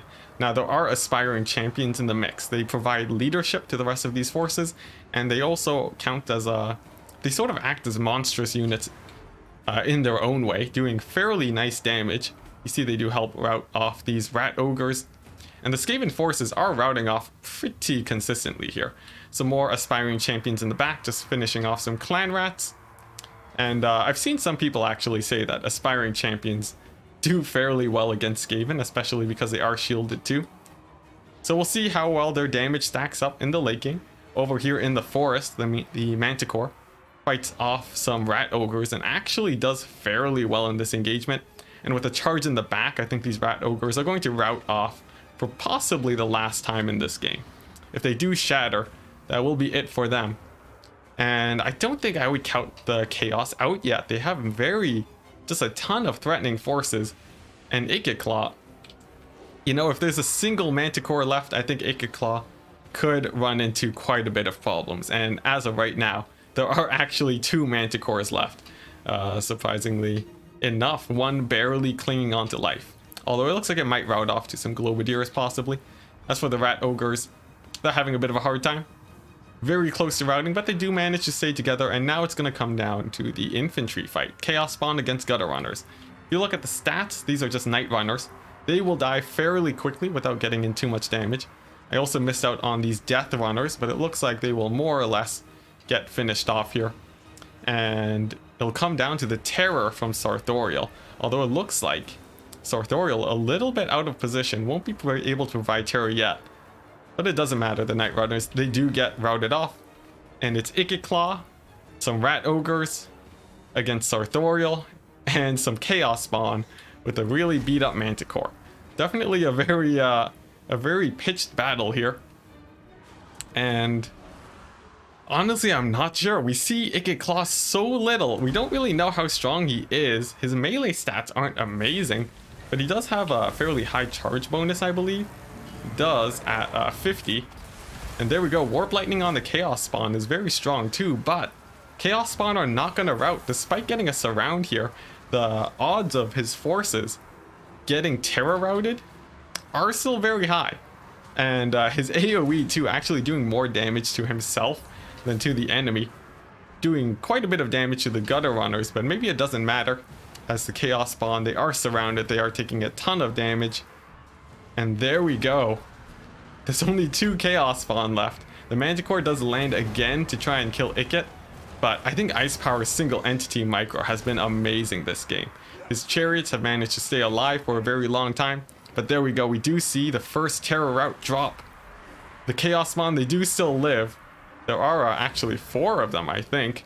And these Rat Ogres are on the verge of terror routing too, so maybe it's not over yet. Manticore gets a hit on Ikit Claw also. And now he's on the run, trying to escape from Sartorial and the Manticore. However, the Rat Ogre is just barely clinging onto the battle. Slam into the Manticore. It looks like it will rout off right as the Rat Ogres get terrified. And it's just going to be Sartorial against Ikit Claw. Ikit Claw, his ranged attack is magical, but his melee is physical. And that should help a lot for Sartorial. He's out of ammunition too. And with enough cycle charging, he should be fine. But we're seeing his infantry getting very, very close to routing off. And with a little bit of good RNG, Sartorial could very well carry out this game. All the infantry just moving into combat and routing off almost immediately. Definitely not great for the forces of Ice Power, but army losses is very close to triggering.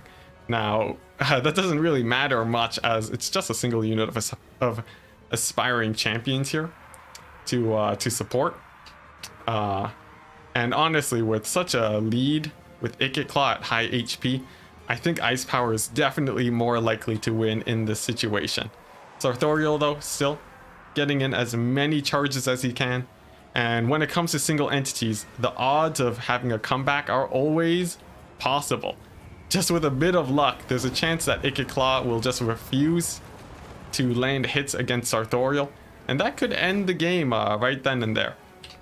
Sartorial, with a decent melee defense buff too, up to 64 currently, there is the chance that he'll be able to do well. But here we go, the final engagement does begin. Ikit Claw moves in, charges on top of Sartorial, and the final battle commences.